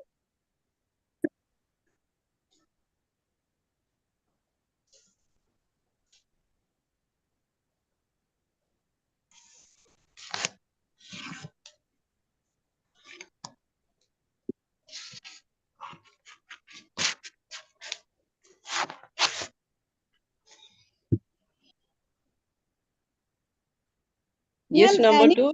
To socialize the student in the class, they don't want to talk to each other in the class. Mm-hmm. So you can give them some group activities. Ask them to prepare an assignment in groups. Ask them to do a field work in group. You have so many co-curricular activities that your tutorials and everything. Instead of giving them one-to-one, ask them to do group activities. Okay, ma'am. No, ma'am, I just wanted to know, no, is there any techniques that can differentiate whether they are I'm not able to hear going you. through this aspect or not? What? Please Is there again. any techniques that we can differentiate that whether these students are seriously going through that depression phase or not? Because there are our students are very smart. Whenever we ask them questions, they started using the term like anxiety, I cannot sleep. See, it is like by observation only. There is you cannot we are not qualified enough to take those tests and all that. Okay, yes, sir, we are simple academic teachers, faculty members. So what we can do is by observation we can look into it, and most how the child is behaving. Then academic scores also speak a lot. The changes in their behavior. So we have to be very vigilant in the class. And as I said, there are so many ways, like you can have before and after classrooms where instead of academic discussion, let's have some personal discussion. Let's talk about what they want to do in life. So they'll be more connected to you, and then they will open up. Thank you so much, ma'am. Yeah. And ma'am, you're very beautiful. Your lecture was also. Thank you so much. Very beautiful, ma'am. You have to speak very delightfully. Thank you so much for your kind words. Thank you, ma'am.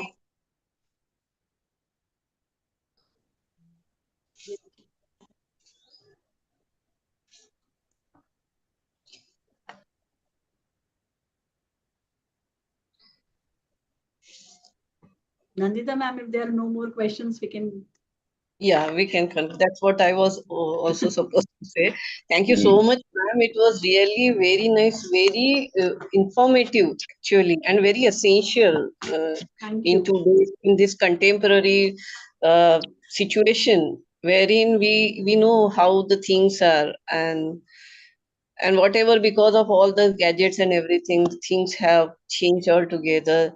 The traditional teacher student relation has altogether changed, and that's why your whatever information you have given is so relevant for today's education system.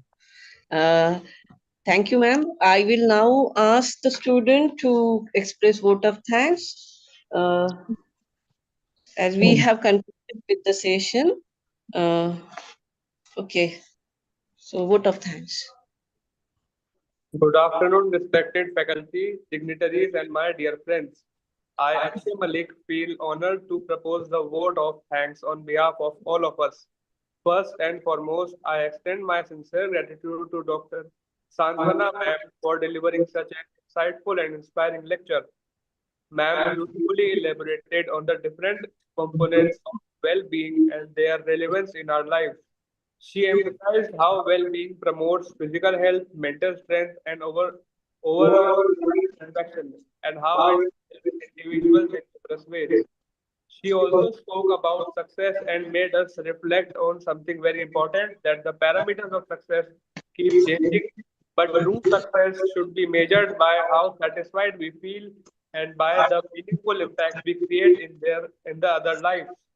Parents, WhatsApp groups are creating pressure on students who have not completed their homework, leading to continuous academic pressure and stress among students. Excessive parental involvement in students' school life, combined with an unfavorable political and social environment, may contribute to increased anxiety, emotional distress, and depressive symptoms among students. Ma'am, your words were not just informative but also deeply motivating. We are truly grateful for your time, wisdom, and for sharing valuable perspectives with us. Decreasing social interactions among children can have a significant impact on their emotional, psychological, social, and academic development. Children learn many important life skills through communication, play, teamwork, and interaction with family members, friends, teachers, and their community. I would also like to thank you, the faculty members, organizers, and everyone present here for making this session possible. Once again, a heartfelt thank you to Dr. Santwana ma'am. Thank you, everyone. Thank you. Thank you. Thank you so much for your kind words. Thank you, everyone. And Thank you, Nidhi, ma'am. thank you.